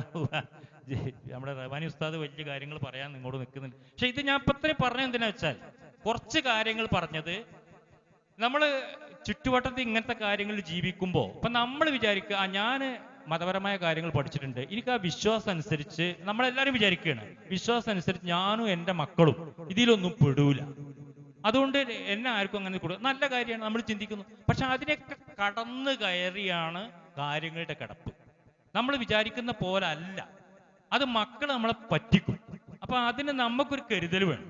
ഇത് കുറേ കാര്യങ്ങൾ പറയുകയാണെങ്കിൽ ഇപ്പോൾ ഞാൻ പറയുന്നത് ഇതിൽ നിന്നൊക്കെ പെടാതിരിക്കാൻ വേണ്ടിയിട്ടുള്ള ഒരു മാർഗം എന്ന് പറയുന്നത് മക്കളോട് നമ്മൾ കുറെ കൂടി അടുപ്പത്തിലും സ്നേഹത്തിലും പെരുമാറേണ്ട ഒരു ലോകത്തിലാണ് നമ്മൾ ജീവിക്കുന്നത്. അത് നമ്മൾ അറിഞ്ഞുകൊണ്ട് കൂടുതൽ അവരെ അടുപ്പിച്ച് നിർത്തുക. ആരും മക്കളോട് ബലം പിടിച്ച് നിൽക്കരുത്. ഭയങ്കരമായിട്ട് അവരോട് അടുപ്പവും സൗഹൃദവും സ്നേഹവും ഒക്കെ കാണിക്കുക.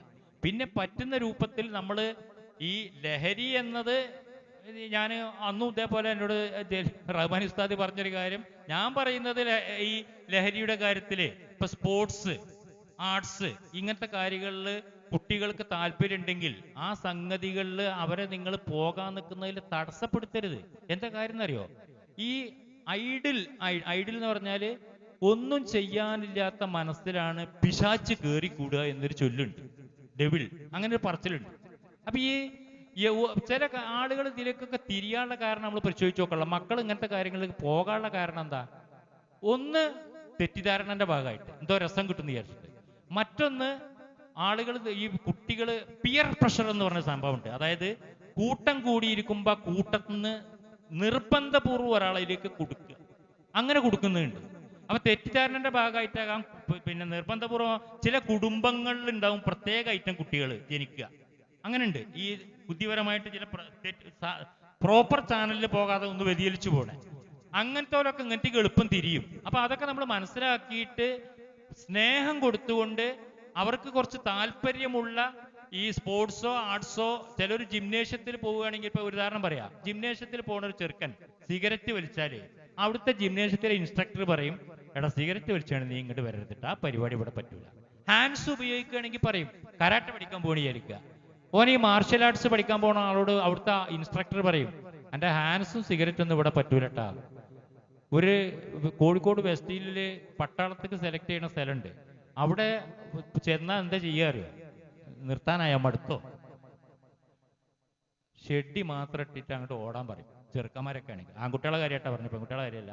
എന്താ കാര്യച്ചാല് ഒരൊറ്റ വോട്ട് അവർ സർട്ടിഫിക്കറ്റ് ഒക്കെ അവിടെ നെഞ്ചിൽ അവിടെ രാവിലെ പുലർച്ചെ അവിടെ ചെന്നാല് പട്ടാളത്തേക്ക് സെലക്ട് ചെയ്യില്ല. അങ്ങനെ ഒരൊറ്റ വോട്ടണ്ട് ഓടാൻ പറഞ്ഞാൽ വേറെ നോക്കാനൊന്നുമില്ലാണ്ട് ഓടുക. ആ ഓട്ടത്തില് സിഗരറ്റ് വലിക്കുന്ന ആളാണെങ്കിൽ ഒറ്റ വലിയേറ്റ് അവിടെ നിൽക്കും, പിന്നെ ഓടാൻ കഴിയില്ല. അപ്പൊ അത്തരം കാര്യങ്ങളില് സ്പോർട്സിന് ആർട്സിന് ഒക്കെ താല്പര്യമുള്ള ആളുകൾ അങ്ങനെയുള്ള അതൊരു ലഹരിയായിട്ട് നമ്മൾ കണ്ടാല്, പാട്ട് പാടാൻ താല്പര്യമുള്ള ഒരാള് ഒരു ലഹരിയായിട്ട് കണ്ടാല് അത്തരം ലഹരികളിലൂടെ പോയിക്കോട്ടെ. ജീവിതമാണ് ലഹരി എന്ന് എക്സൈസിന്റെ പരിപാടിക്ക് ഇറങ്ങിയെന്ന് ഞാൻ എല്ലായിടത്തും പറഞ്ഞിരുന്നു. ജീവിതം തന്നെ ലഹരിയായിട്ട് ഇനി ഒന്നും വേണ്ട. അപ്പൊ ഇങ്ങനത്തൊക്കെ ഒരു സംഘടനാ പ്രവർത്തനത്തിൽ, ഇവിടെ ഒരു സംഘടന ഉണ്ട്, മതപരമായ സംഘടന. അങ്ങനെയുള്ള സംഘടനാ പ്രവർത്തനവും ഇതുപോലുള്ള പ്രവർത്തനവും ഒക്കെ നടക്കുന്ന ആളെ, അല്ലെങ്കിൽ രാഷ്ട്രീയക്കാരനെ വരെ, രാഷ്ട്രീയത്തിൽ നടക്കുന്ന ആൾക്കാർ വരെ, ഓര് കഞ്ചാവ് അടിക്കണോനോ വെള്ളടിക്കണോനോ മയക്കുമരുന്ന് ഉപയോഗിക്കണോനോ ആൾക്കാരാണെങ്കിൽ ഓലെ സമൂഹം അംഗീകരിക്കൂല. അപ്പൊ അതുപോലുള്ള ഏതെങ്കിലും തരത്തിലുള്ള ഒരു രൂപത്തിൽ മറ്റെന്തെങ്കിലും മനസ്സ് ഡൈവേർട്ട് ചെയ്തിട്ട് കുഴപ്പമില്ലാത്ത അത്തരം ലഹരികളിലൂടെ പോയിക്കോട്ടെ. അത് മക്കളായാലും അതിനെ ലഹരി എന്നുള്ള വാക്കുപയോഗിച്ച് വിചാരിച്ച് തെറ്റിദ്ധരിക്കണ്ട. ഇനിയിപ്പോ മതപരമായ കാര്യങ്ങളായാൽ പോലും ചിലർക്ക് അതിലായിരിക്കും താല്പര്യം. അപ്പൊ അത്തരം സംഗതികളിൽ മക്കളെ കാര്യത്തിൽ അവർക്ക് നമ്മളൊരു ഫ്രീഡം കൊടുക്കുക. അപ്പൊ അല്ലാതെ ഇജ്ജ് ഒപ്പന കളിക്കണ്ട, ഇജ്ജ് പാട്ട് ഇടണ്ട. ഇനി ഇതിന് നിങ്ങൾക്ക് ഭിന്നാഭിപ്രായം ഉണ്ടോ? ചിലപ്പോൾ റഹ്മാനി സാഹിബ് തന്നെ എന്നോട് ചിലപ്പോൾ വേറെ ഭിന്നാഭിപ്രായം പറയും. അത് ഞാൻ ഒരു മോശമാക്കിയിട്ട് പറഞ്ഞിട്ടുണ്ട്. ഞങ്ങൾ സുഹൃത്തുക്കളായത് തന്നെ ഇങ്ങനെ രൂപത്തിൽ ഇതൊക്കെ ഭിന്നാഭിപ്രായങ്ങൾ ഉണ്ടാവും. ഞാൻ എന്താ പറയാൻ കാണിച്ചാൽ, എൻ്റെ ലക്ഷ്യം ഈ സംഗതിയെ പറ്റി പറയലാണ്. ഈ സംഗതിയെ പറ്റി പറയുമ്പോൾ ഇതിലേക്ക് മാത്രം ശ്രദ്ധ കേന്ദ്രീകരിച്ച് പറയുമ്പോൾ എനിക്ക് ഇത്തരം കാര്യങ്ങൾ എടുത്തു പറയണം. അത് പറഞ്ഞേ പറ്റൂ. ആ അർത്ഥത്തിലാണ് ഞാൻ പറയുന്നത്. അതായത് കുട്ടികളുടെ മനസ്സ് ഡൈവേർട്ട് ചെയ്തിട്ട് വേറെ നിലക്ക് തിരിഞ്ഞു പോകാതിരിക്കാൻ ഇങ്ങനത്തെ കാര്യങ്ങളിലോ കുറച്ച് സ്വാതന്ത്ര്യം നമ്മൾ കൂടുതൽ അടുപ്പം കാണിക്കുക, സ്നേഹം. ഇപ്പൊ നമ്മുടെ ഒരു എക്സാമ്പിൾ പറഞ്ഞാല്, തിരുവനന്തപുരത്ത് ഒരു ചെറുക്കൻ ഈ ഉമ്മാനെ മറ്റല്ല ആരൊക്കെ ചുറ്റിയോണ്ട് അടിച്ചു എന്നുള്ള പ്രശ്നം ഉണ്ടാക്കിയല്ലോ. ആ ചെറുക്കൻ്റെ ഒരു അവസ്ഥ എന്തായിരുന്നു? അവന്റെ വാപ്പ അവിടെ, പലർക്കും സംഭവിക്കുന്ന പ്രശ്നം അതാണ്. അവനറിഞ്ഞ് എന്തൊക്കെയോ ഭയങ്കര സാധനങ്ങളോട് കൊതിയായിരുന്നു. എന്ത്? ബൈക്ക് വാങ്ങാൻ, അല്ലെങ്കിൽ കോടികളുടെ സാധനം, ലക്ഷങ്ങളുടെ സാധനം വാങ്ങാനുള്ള താല്പര്യമുള്ള ഒരാളായിരുന്നു. അപ്പൊ നമ്മൾ എപ്പോഴും മനസ്സിലാക്കേണ്ട ഒരു കാര്യം, ഒരു പരിധി വിട്ട് മക്കൾക്ക് എല്ലാ ആഗ്രഹങ്ങളും നിവർത്തിച്ചു കൊടുക്കരുത്. എല്ലാ ആഗ്രഹങ്ങളും പൂതി കെട്ട ഒരു മനുഷ്യന് പിന്നെ അടുത്ത തോന്നുന്നത് എന്തായിരിക്കുമല്ലോ? എല്ലാ താല്പര്യവും കഴിഞ്ഞാൽ പിന്നെ തോന്നുന്ന സംഗതിയാണ് ഇങ്ങനത്തെ മയക്കുമരുന്നിലേക്ക് പോകാൻ. ഈ ഷാറൂഖ് ഖാൻ എന്ന് പറയുന്ന പ്രസിദ്ധനായ ഒരു നടനുണ്ട്. അദ്ദേഹത്തിന്റെ മകൻ, എൻ്റെ സമയമായി, ഞാൻ ഇപ്പം നിർത്തും. അദ്ദേഹത്തിന്റെ മകൻ ഷാറൂഖ് ഖാൻ എന്ന 4000 കോടി ആസ്തിയുള്ള ഒരു ഹിന്ദി നടനാണ്. അദ്ദേഹത്തിന്റെ മകൻ ആര്യൻ ഖാൻ, അയാളെ ഒരു പാർട്ടി നടക്കും, മയക്കുമരുന്ന് പാർട്ടി നടക്കുമ്പോൾ കപ്പലിൽ നിന്ന് പിടികൂടി. നമ്മളെ ഒരർത്ഥത്തിൽ അയാളെ ഇറക്കിക്കൊണ്ടുവരാൻ അയാൾക്ക് കോടി ഉണ്ടായിരുന്നു. നമ്മളെ മക്കളെ ആരെങ്കിലും ഇങ്ങനെ പിടിച്ചാൽ പൊരയും പറമ്പും വിറ്റ പൈസ തയ്യില്ല. അവിടെ ഞാൻ ഒരു പ്രത്യേകത ചൂണ്ടിക്കാണിക്കുന്നത്, എല്ലാ ആഗ്രഹങ്ങളും, ഇപ്പോൾ ഒരു ഷൂ വേണമെന്ന് പറഞ്ഞാൽ 10,000 ഷൂ വാങ്ങിക്കൊടുക്കും, ബൈക്ക് വേണമെന്ന് പറഞ്ഞാൽ 2 ലക്ഷത്തിന്റെ ബൈക്ക് വാങ്ങിക്കൊടുക്കും, കാറ്, വീട്ടിലുള്ള കാറ്, കോടികളുടെ കാറുണ്ട്, ഇതൊക്കെ എടുത്ത് ഇപ്പം ഇങ്ങനെ വിരസുകയാണ് വിചാരിക്കുക. പിന്നെ ജീവിതത്തിൽ സുഖം, സന്തോഷം എന്ന് പറഞ്ഞാൽ ഇതൊക്കെ കിട്ടിക്കഴിഞ്ഞ ഒരാൾക്ക് പിന്നെ എങ്ങനെ ഉണ്ടാവുള്ളൂ? പിന്നെയുള്ള സുഖം, സന്തോഷം ചിലർ കണ്ടെത്തി ഇങ്ങനത്തെ സംഗതികളിലാണ്, മയക്കുമരുന്ന് പോലത്തെ സംഗതികളിലാണ്. അപ്പൊ അത് എല്ലാവരും ശ്രദ്ധിക്കേണ്ടത്. ഞാൻ കൂടുതൽ നീട്ടുന്നില്ല, എനിക്ക് പരത്തി പറയേണ്ട വിഷയങ്ങൾ ഇങ്ങനൊന്നും പതിയാവില്ലാണ്ട്. പക്ഷേ ഇനിയിപ്പോൾ എല്ലാവരും ചായ എടുക്കണ നേരമായതുകൊണ്ട് ചിലപ്പോൾ ചൊല്ലാൻ പറ്റൂല അല്ലേ? ഒരു പ്രതിജ്ഞ ചൊല്ലി എൻ്റെ പരിപാടി കഴിഞ്ഞു. നടക്കുവോ? അതാ ചായ കുടിയാവുമോ? ഇതൊന്ന് ചൊല്ലിയിട്ട് നിർത്തിക്കൂടെ? എന്നാൽ ഒരു പ്രതിജ്ഞ ചൊല്ലാണ്ട് അത് ഞാൻ എല്ലായിടത്തും ഇങ്ങനെ പരിപാടി നടക്കുമ്പോൾ പറയുന്നതാണ്.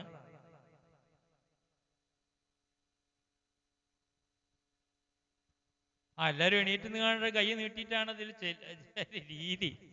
എന്നിട്ട് അത് കഴിഞ്ഞിട്ട് നിങ്ങൾ ചായ അടിച്ചോളി. ഇങ്ങനെ കൈ പിടിച്ചിട്ട് ഞാൻ ഈ പറയുന്ന കാര്യം ഒന്ന് ഏറ്റു ചൊല്ലുക.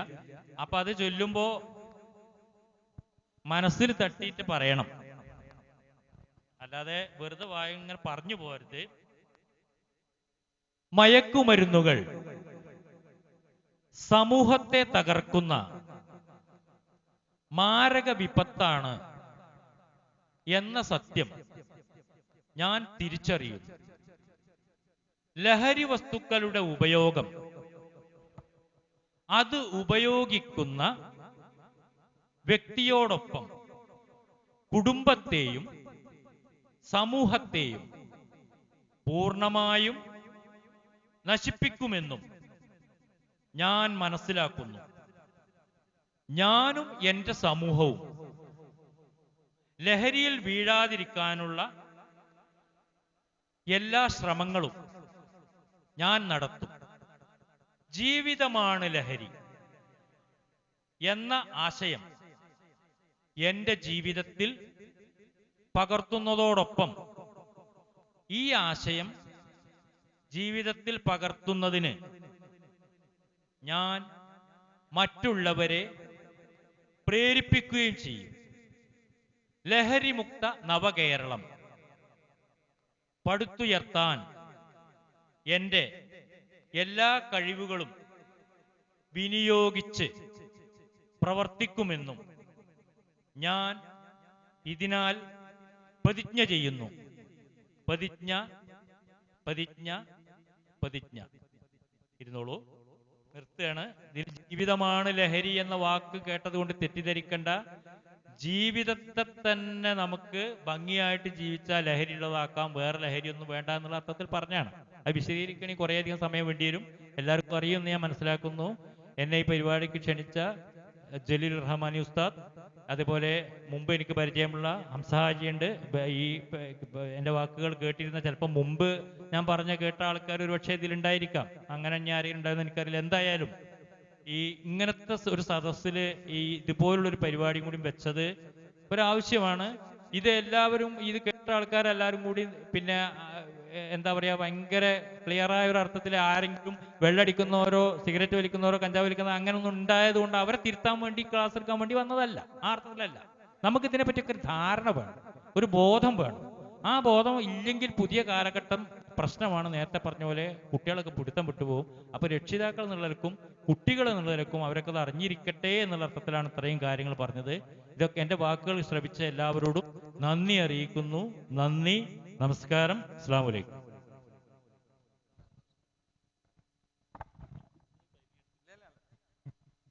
അസ്സലാമു അലൈക്കും വറഹ്മത്തുള്ളാഹി. അൽഹംദുലില്ലാഹ്, വളരെ മനോഹരമായി, ഹൃദയസ്പർശിയായി കാലഘട്ടത്തിൻ്റെ ദുരന്തത്തെ സരളസുന്ദരമായി അവതരിപ്പിച്ച എൻ്റെ പ്രിയപ്പെട്ട സുഹൃത്ത് യൂസുഫ് അലി സാർക്ക് പേഴ്സണൽ നന്ദി.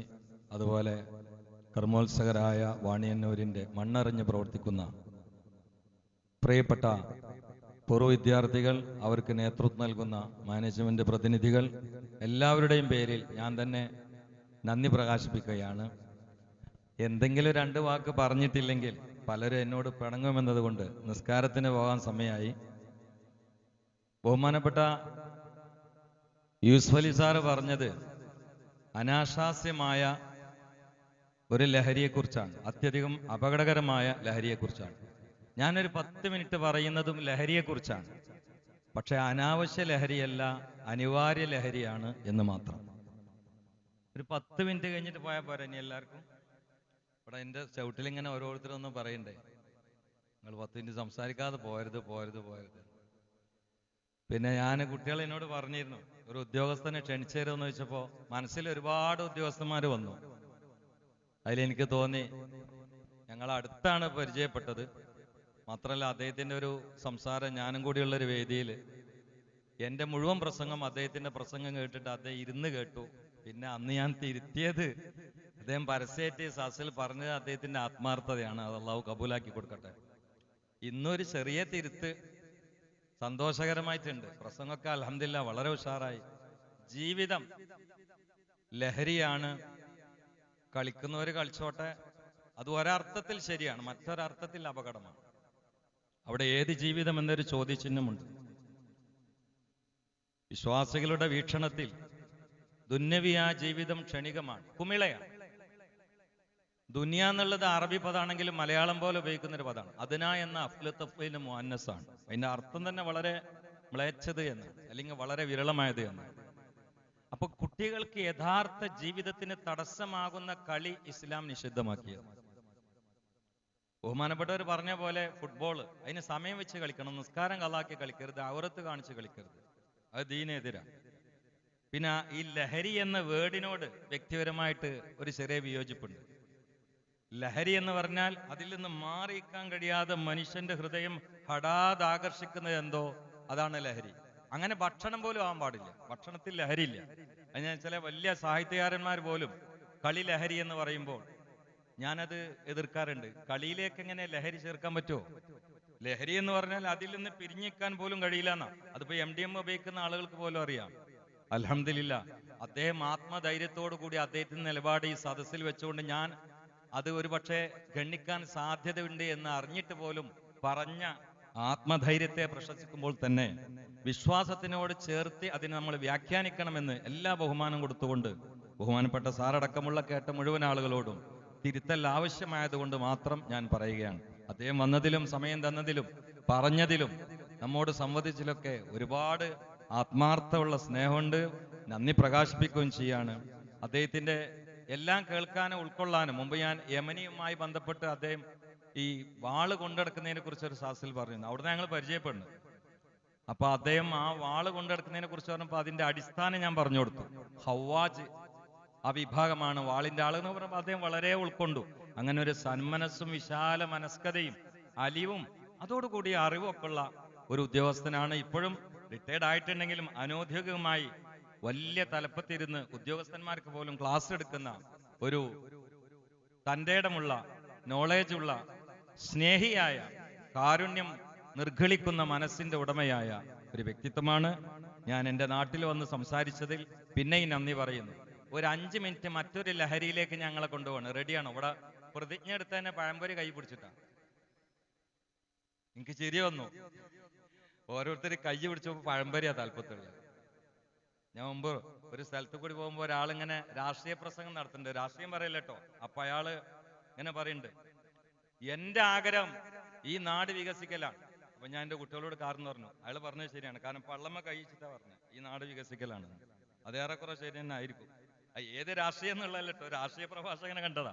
വണ്ടിയിൽ ഞാൻ കുട്ടികളോട് പറഞ്ഞു, അയാൾ ഇന്ന് പറഞ്ഞ ഏറ്റവും നല്ല ഹക്കാണാ പറഞ്ഞത്. എന്റെ രാജ്യം, എന്റെ ആഗ്രഹം എന്നുള്ളത് ഈ നാട് വികസിക്കൽ തന്നെയാണ് എന്ന് പറഞ്ഞ പോലെ നമ്മൾ പ്രതിജ്ഞയ്ക്ക് വേണ്ടി കൈ നോക്കിയപ്പോൾ കുറെ ആൾക്കാരെ കയ്യിലുള്ളത് പഴംപൊരി. എനിക്ക് ചിരി വന്നു.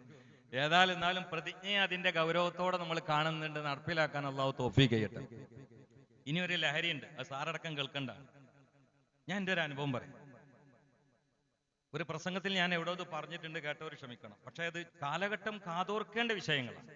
ഞാൻ ഒരിക്കൽ പ്രഭാഷണം കഴിഞ്ഞു, എൻ്റെ ഡ്രൈവർക്കൊക്കെ അറിയാം. പ്രഭാഷണം കഴിഞ്ഞ് ഞാൻ അങ്ങനെ വണ്ടി കയറുമ്പോൾ, ഇങ്ങോട്ട് നോക്കണേ, പഴംപൊരി ഉള്ള വലുപ്പം തന്നെ ഉണ്ടാവുള്ളൂ, പിന്നെ നീളമൊന്നുമില്ല, എല്ലാവരും ഇങ്ങോട്ട് നോക്കണം കേട്ടോ.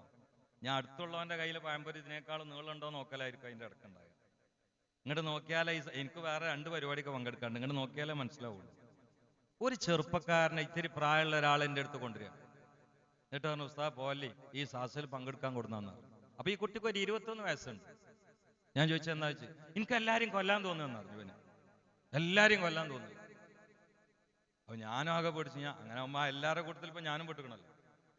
അപ്പൊ ഞാൻ അവനോട് ചോദിച്ചാൽ എനിക്കിപ്പോ ഇനിയും കൊല്ലാൻ തോന്നുന്നുണ്ടോ?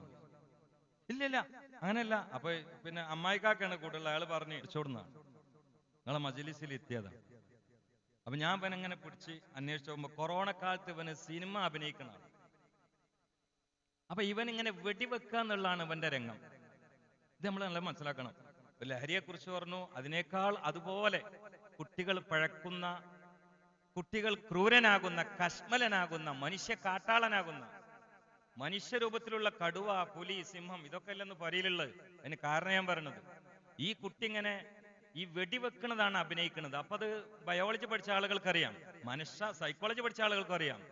നമ്മൾ എന്തെങ്കിലും ഒന്ന് റെറ്റിനയിൽ പതിഞ്ഞാൽ അത് ഹൈപ്പോ തലാമസ് കൊടുക്കും. ഹൈപ്പോ തലാമസ് ടെസ്റ്റോസ്റ്ററോൺ എന്നൊരു ഹോർമോൺ ഉണ്ടാക്കും. അത് ഉണ്ടാക്കി കഴിഞ്ഞാൽ ഈ കുട്ടി എന്താണോ ഭാവിച്ചത്, കൊതിച്ചത്, അഭിനയിച്ചത്, അത് നടപ്പിലാക്കാതെ ഈ കുട്ടിക്ക് ഉറക്കം വരില്ല. അവ കുട്ടി ഇതിങ്ങനെ ഇങ്ങനെ കളിച്ച് അവസാനം ഇനി നടപ്പിലാക്കണ ഒരു രോഗത്തിലെത്തിയിട്ടുണ്ട്.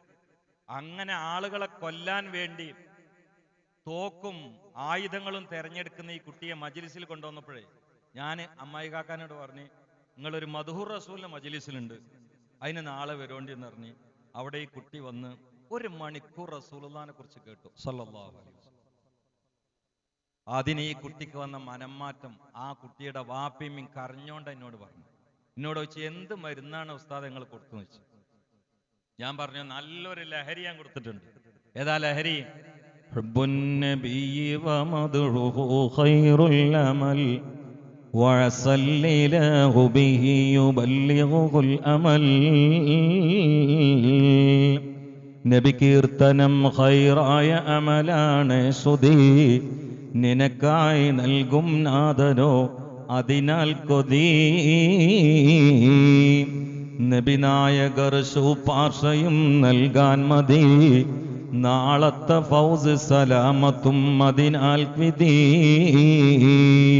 അസ്തമാന സൂര്യന്റെ മങ്ങിയ പ്രഭക്ക് മുത്തം കൊടുത്തുകൊണ്ട് സൂര്യൻ അസ്തമിക്കുന്ന കുങ്കുമച്ചായുള്ള രശ്മിയുടെ തലോടലോട്ടി ഇരിക്കുന്ന എൻ്റെ പ്രിയപ്പെട്ടവരെ, ഹൃത്തടത്തിൽ നിന്ന് സകല കീടങ്ങളും ലഹരികളും ഒഴിവായി ഫ്രഷായ യഥാർത്ഥ ലഹരി നിങ്ങൾക്ക് വേണമെങ്കിൽ അത് മുത്തായ മുസ്തഫാന്റെ മഹബത്തിന്റെ മുന്തിരി ജ്യൂസ് മാത്രമാണ്. ആ കുട്ടിയൊക്കെ പറഞ്ഞു കൊടുക്കണം. അതാണ് ലഹരി. ലഹരി മൂക്കറ്റം കുടിച്ചുകൊണ്ട് മരിക്കാൻ പോകുന്ന സമയത്ത് മുന്തിരിവള്ളി എന്റെ കബറുകൾ നടണമെന്ന് വസിയത്ത് പറഞ്ഞിരുന്ന വാപ്പമാർ പിന്നീട് ലഹരിയുടെ ബദ്ധവൈരികളായി മാറി. എന്തുകൊണ്ട്? അവര് മുഴുവനും ആത്മാവ് കൊണ്ട് മോന്തിക്കുടിച്ചു മുഹമ്മദീയ ലഹരി. സല്ലല്ലാഹു അലൈക യാ റസൂലല്ലാഹ്. അത് കുട്ടികൾക്ക് പഠിപ്പിച്ചു കൊടുക്കുക. സാറ് പറഞ്ഞ പോലെ കളിക്കണവരെ വിടാ.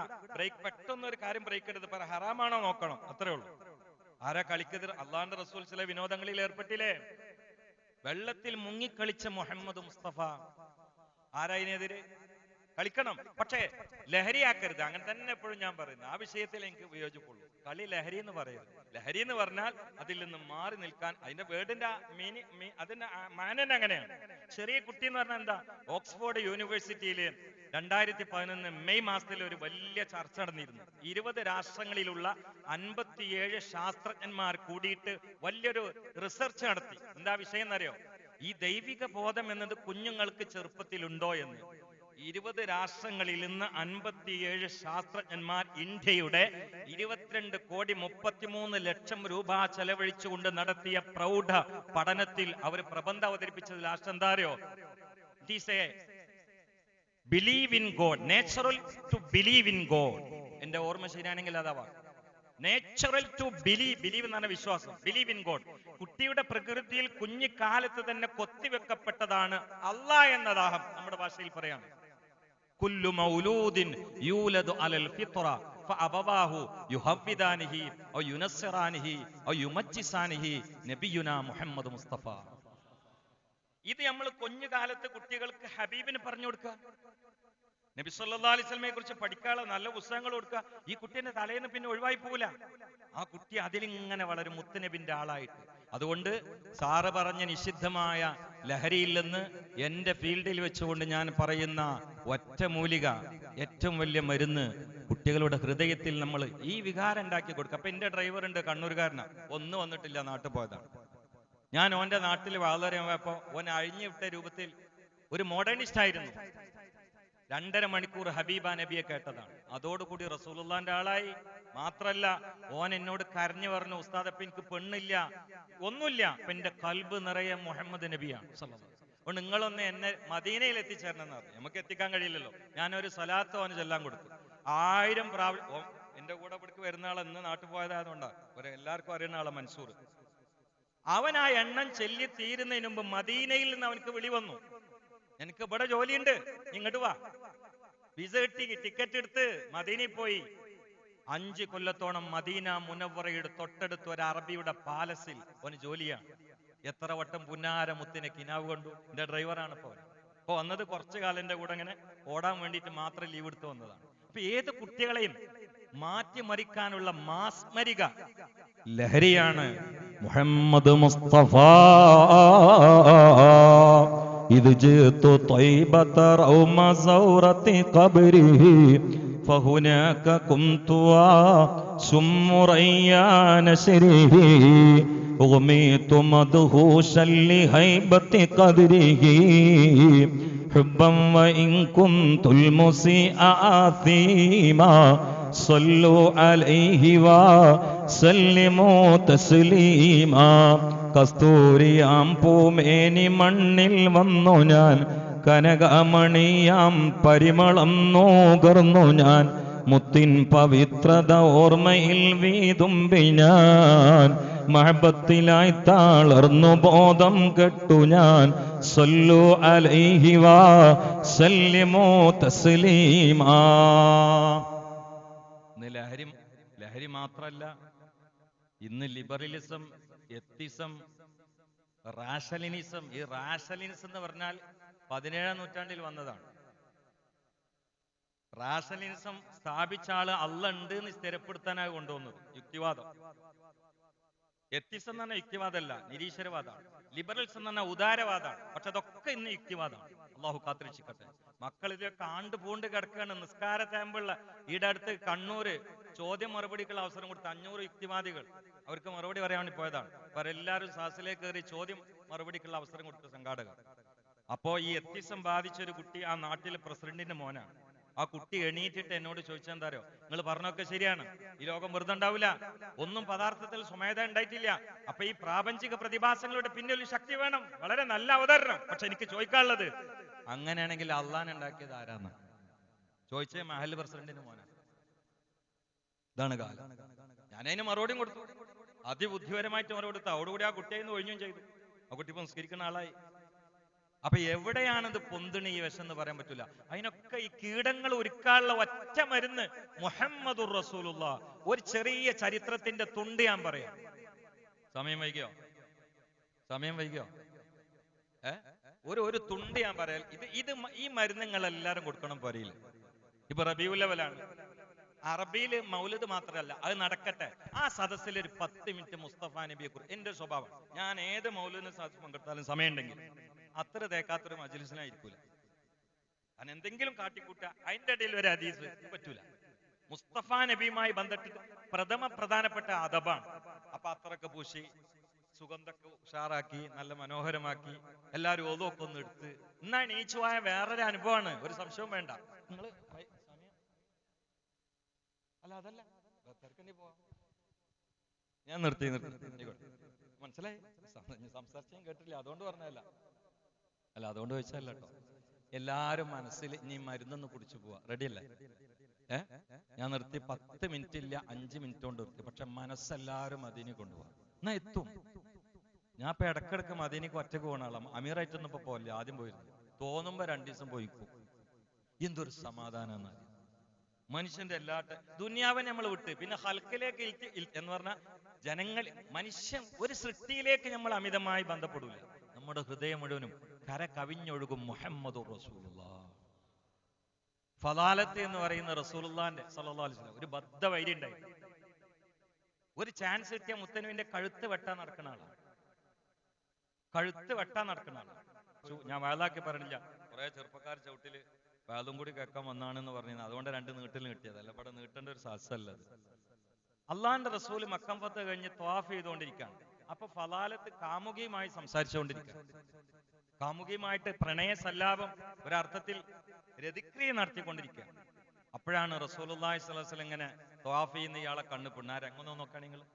അപ്പൊ കാമുകിയോട് പറഞ്ഞു, നീ നിക്ക്, ഞാൻ ആ മനുഷ്യന്റെ തല എടുത്തിട്ടുണ്ട് വരാം. നമ്മുടെ നേതാക്കളിൽ പലരെയും ബദറിൽ വെച്ച് കൊന്നു, നമ്മുടെ നാടിനെ മുഴുവനും കുട്ടിച്ചോറാക്കി, കുടുംബങ്ങളുടെ പ്രശ്നമുണ്ടാക്കി, പ്രതിഷ്ഠകൾ മുഴുവനും നിരാകരിച്ചു. ഇവനിഞ്ഞ് വെച്ചേക്കാൻ പാടില്ല. എന്റെ ജീവിതത്തിന് ഒരർത്ഥം വേണമെങ്കിൽ ഈ മനുഷ്യന്റെ ശിരസ് എന്റെ കൂർത്ത വാൾത്തുമ്പിൽ കൂർക്കണം. അപ്പൊ കാമുകി പറഞ്ഞു, നിങ്ങൾ പോയിക്കോളി, യാത്രയെ പോളാ കൊടുത്ത് തലെടുക്കാൻ. കാമുകിയുമായി സംസാരിച്ചുകൊണ്ട്, ഇത് ഞാൻ കുട്ടികളെ എങ്ങനെ മാറ്റാന്ന് ഞാൻ പറയുന്നത്, കാമുകിയുമായി സംസാരിച്ചുകൊണ്ട് നിൽക്കുന്നതിനിടയിൽ ആ സല്ലാപം ഇടയിൽ നിർത്തിയിട്ട് കൂർത്ത വാളിൽ വിഷം പുരട്ടിയിട്ട് മുത്തുനബിയുടെ തല ലാക്കാക്കിയിട്ട് ഫലാലത്ത് വരികയാണ്. ബാക്കിലൂടെ എങ്ങനെ ഇങ്ങോട്ട് വന്നു.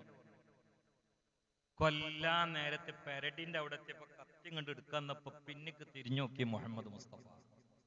കാരണം മുന്നിലേക്കുള്ള ദൃഷ്ടി അതുപോലെ പിന്നിലേക്കും കാണുമായിരുന്നു മുത്തു റസൂലുള്ളാഹി. ഫലാലത്തെ എന്താ എന്റെ പരിപാടി? ഞാനിങ്ങനെ ത്വാഫ് ചെയ്തുകൊണ്ടിരിക്കണെന്ന്. ത്വാഫ് ചെയ്യുമ്പോ എന്താ ഈ മനസ്സിൽ മന്ത്രിക്കണത്? ഞാനിങ്ങനെ ത്വാഫിന്റെ സമയത്ത് പ്രാർത്ഥിച്ചുകൊണ്ടിരിക്കണെന്ന്. അപ്പൊ മുസ്തഫ നബി പറഞ്ഞു, ഫലാലത്തെ നിന്റെ പ്രാർത്ഥന ഇതാണെങ്കിൽ നീ അള്ളഹാനോട് മാപ്പ് വയ്ക്കണം. ഫലാലത്തിന്റെ കയ്യും കാലും വറക്കാൻ. ഫലാലത്ത് കത്തി കയ്യെന്ന് പോയി. ഫലാലത്തെ എന്റെ തലയെടുക്കാനുള്ള മനസ്സിന്റെ മന്ത്രമാണ് നിന്റെ പ്രാർത്ഥനയെങ്കിൽ നീ പടച്ചവനോട് മാപ്പ് ചോദിക്കണം ഫലാലത്തെ എന്ന് നബിയുനാ റസൂലുള്ളാഹി. അല്ലാഹു മാത്രം അറിയുന്ന ഈ രഹസ്യം എങ്ങനെയാണ് ഈ മഹാമനീഷി എന്റെ മനസ്സ് വായിച്ചത്? ഫലാലത്തിന്റെ ഹൃത്തടത്തിൽ പരിവർത്തനത്തിന്റെ പടഹധ്വനി മുഴങ്ങുകയാണ്. വീട്ടിൽ നിന്ന് കാമുകിയുമായി സംസാരിച്ച് കൂർത്തമൂർത്ത ഖഡ്ഗവുമായി മുത്തഹബീബിന്റെ ഷറഫാക്കപ്പെട്ട ശിരസ് അറുക്കാൻ വേണ്ടി കയറി വന്ന ഫലാലത്ത് ആ കാൽക്കൽ വീണുകൊണ്ട് പറയുകയാണ്, അശ്ഹദു അല്ലാ ഇലാഹ ഇല്ലല്ലാഹ് വ അശ്ഹദു അന്ന മുഹമ്മദർ റസൂലുള്ളാഹ്. അല്ലാഹുവിന്റെ റസൂലിന്റെ കാലും ചുംബിച്ചുകൊണ്ടാണ് തിരിച്ചു പോകുന്നത്. തിരിച്ചു പോകുമ്പോൾ വീട്ടിൽ നിന്ന് ഇറങ്ങിയ ഫലാലത്തല്ല, വീട്ടിൽ നിന്ന് വരുമ്പോഴുള്ള അകത്ത പത്തിയും പുറത്ത് കത്തിയുമായ ഫലാലത്തല്ല. വരുന്ന സമയത്ത് മുത്തുനബിയുമായി ബന്ധപ്പെട്ട ഹൃദയം നിറയെ വിരോധത്തിന്റെ ഈർഷ്യം ദേഷ്യത്തിന്റെ കട്ടുപാറകളാണെങ്കിൽ ആ കരിമ്പാറ കെട്ടുകൾ മുഴുവനും തകർന്നുകൊണ്ടാണ് ഫലാലത്ത് തിരിച്ചു പോകുന്നത്. ഇപ്പോൾ കാമുകയെ ഓർമ്മയില്ല, നാട്ടുകാരെ ഓർമ്മയില്ല, കൂട്ടുകാരെ ഓർമ്മയില്ല, വീട്ടുകാരെ ഓർമ്മയില്ല. തിരിച്ചു പോകുന്ന സമയത്ത് ഫലാലത്തിന്റെ കാമുക ചോദിച്ചു, മനുഷ്യ നിങ്ങൾ എന്താണ് എന്നെ നോക്കാത്തത്? ഖാലത്ത് ഹലുമ്മ ഇലൽ ഹദീസി ഫഖുൽതു ലാ യബാ അലൈകില്ലാഹു വൽ ഇസ്ലാമോ. ഫലാലത്തൊരു കവിതയിലൂടെ മറുപടി കൊടുക്കുകയാണ്, പെണ്ണെ ഞാൻ വരുന്ന സമയത്ത് എൻ്റെ ഹൃദയം മുഴുവനും നീയായിരുന്നു, എൻ്റെ ഹൃദയം മുഴുവനും ലഹരിയായിരുന്നു. തിരിച്ചു പോകുന്ന സമയത്ത് എൻ്റെ ഹൃദയത്തിൽ നീയില്ല, എൻ്റെ ഹൃത്തടം മുഴുവനും നിറഞ്ഞൊഴുകുന്നത് എൻ്റെ ഹബീബായ മുഹമ്മദ് മുസ്തഫ സല്ലല്ലാഹു അലൈഹി വസല്ലമയാണ്. ഞാൻ കുടിച്ച ലഹരി മുഹമ്മദീയ മഹബത്തിന്റെ ലഹരിയാ. ഇതാണ് ഒറ്റ പരിഹാരം എന്ന് ഇവിടെ കൂടിയ മുഴുവൻ ആളുകളോട് ഈ നാട്ടിലൊരു മുത്തഅല്ലിം എന്ന നിലയിൽ സാറ് പറഞ്ഞതിന്റെ പുറമെ എന്റെ ഫീൽഡിൽ വെച്ചുകൊണ്ട് ഞാനും ഒരു പരിഹാരം പറയുകയാണ്. അതുകൊണ്ട് ഹലാലായ കളികൾക്കൊക്കെ കുട്ടികളെ വിട്ടോളി, അദ്ദേഹം പറഞ്ഞതിന് ഞാൻ ഗണ്ണിക്കുന്നില്ല. പക്ഷേ നിസ്കാരം കള്ളാക്കിക്കൊണ്ടായിരിക്കും. അല്ലെങ്കിൽ ഈ രാത്രി കളിയൊക്കെ നിർത്തണം. പിശാച് ബാങ്ക് കയറും, എല്ലാത്തിനും സമയം. ഇപ്പൊ ആരെങ്കിലും സുബീക്ക് ബിരിയാണി ഒന്നും ഭക്ഷണം നല്ല അല്ലാത്തോണ്ടല്ലോ. ഓരോന്നിനും ഒരു സമയമുണ്ട്. സമയം തെറ്റി കളിച്ചാൽ അത് അപകടം. ളുൽമ് എന്ന് പറഞ്ഞാൽ അതാണ്. ഇപ്പൊ ഒരാൾ മാറി വിസ്കരിച്ചാൽ ളുൽമാണ്. എന്താണ്? സമയത്തില്ല. ഇതാണ് ളുൽമിന്റെ ഡെഫിനിഷൻ. സമയം തെറ്റിയിട്ട് ചെയ്യുന്നത് നല്ലായിരിക്കും, സമയം തെറ്റിയാൽ അക്രമാണ്. അതുപോലെയാണ് രാത്രി കളി. അതുകൊണ്ട് സാർ എവിടെയൊക്കെ രാത്രി കളിയെ പ്രോത്സാഹിപ്പിക്കുന്നുണ്ടോ, വ്യക്തിപരമായിട്ട് ഞാൻ അതിനെതിരാണ് എന്നുകൂടെ എൻ്റെ സ്വഭാവം വെച്ചുകൊണ്ട് ഞാൻ പറഞ്ഞ്, അദ്ദേഹം വന്നതിലും സംസാരിച്ചതിലൊക്കെ ഞാൻ പിന്നെയും നന്ദി പ്രകാശിപ്പിച്ചുകൊണ്ട്, കുട്ടിയെ അദ്ദേഹം പറഞ്ഞ പോലെ കുട്ടികളൊക്കെ കളിപ്പിക്കണം, പക്ഷെ സമയം തെറ്റിയാൽ പിശാച് തലയിൽ കയറും എന്ന് ആവർത്തിച്ച് പറഞ്ഞുകൊണ്ട് അള്ളാഹു സദസ്സ് നാളത്തെ സ്വർഗീയ സമാഗമത്തിനുള്ള സബബായി സ്വീകരിക്കട്ടെ. വല്ല വാക്കുകളും എന്റെ സ്നേഹ സുഹൃത്തിന് പരിക്കായി ഈ വിനീതയിൽ നിന്ന് സംഭവിച്ചെങ്കിൽ സാദരം മാപ്പ്. അല്ലാഹുമ്മ അൻസുർ ഉമ്മത്ത സയ്യിദിനാ മുഹമ്മദ് വറഹം ഉമ്മത്ത സയ്യിദിനാ മുഹമ്മദ് തജാവസ് അൻ ഉമ്മത്തി സയ്യിദിനാ മുഹമ്മദ് ഇജ്അൽനാ മിൻ ഖയാരി ഉമ്മത്തിഹി വമിൻ മുഹബ്ബിഹി ബിറഹ്മതിക യാ അർഹമർ റഹീമീൻ. അദ്ദേഹത്തെ നമ്മുടെ നാട്ടിലേക്ക് ഇനിയും കൊണ്ടുവരണം ഇൻഷാ അല്ലാഹ്. അദ്ദേഹത്തിന് നമുക്കൊക്കെ ആഫിയത്തുള്ള ദീർഘായുസ് ഈ തണലിൽ അല്ലാഹു പ്രദാനം ചെയ്യട്ടെ. വസ്സലാമു അലൈക്കും വറഹ്മത്തുള്ളാഹി.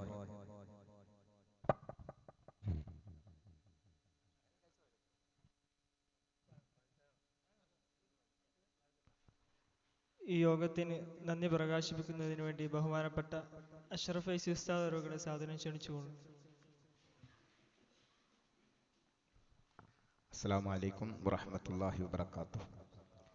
ബഹുമാനപ്പെട്ട ജലീൽ റഹ്മാനി ഉസ്താദ്, യൂസുഫ് സാറ്, അതുപോലെ തന്നെ വളരെ ക്ഷമയോടുകൂടി ഈ സായാഹ്നത്തിൽ ഈ പരിപാടി വിജയിപ്പിക്കാൻ വേണ്ടി ഇവിടെ എത്തിച്ചേർന്നിട്ടുള്ള നല്ലവരായ നാട്ടുകാരെ, സഹോദരന്മാരെ, മുത്തഅല്ലിമുകളെ, എല്ലാവർക്കും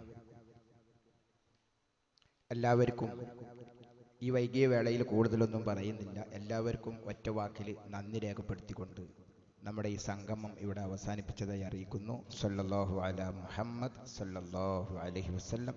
സല്ലല്ലാഹു അലാ മുഹമ്മദ് സല്ലല്ലാഹു അലൈഹി വസല്ലം. അല്ലാഹുമ്മ സല്ലി അലാ മുഹമ്മദ് യാ റബ്ബി സല്ലി അലൈഹി വസല്ലം.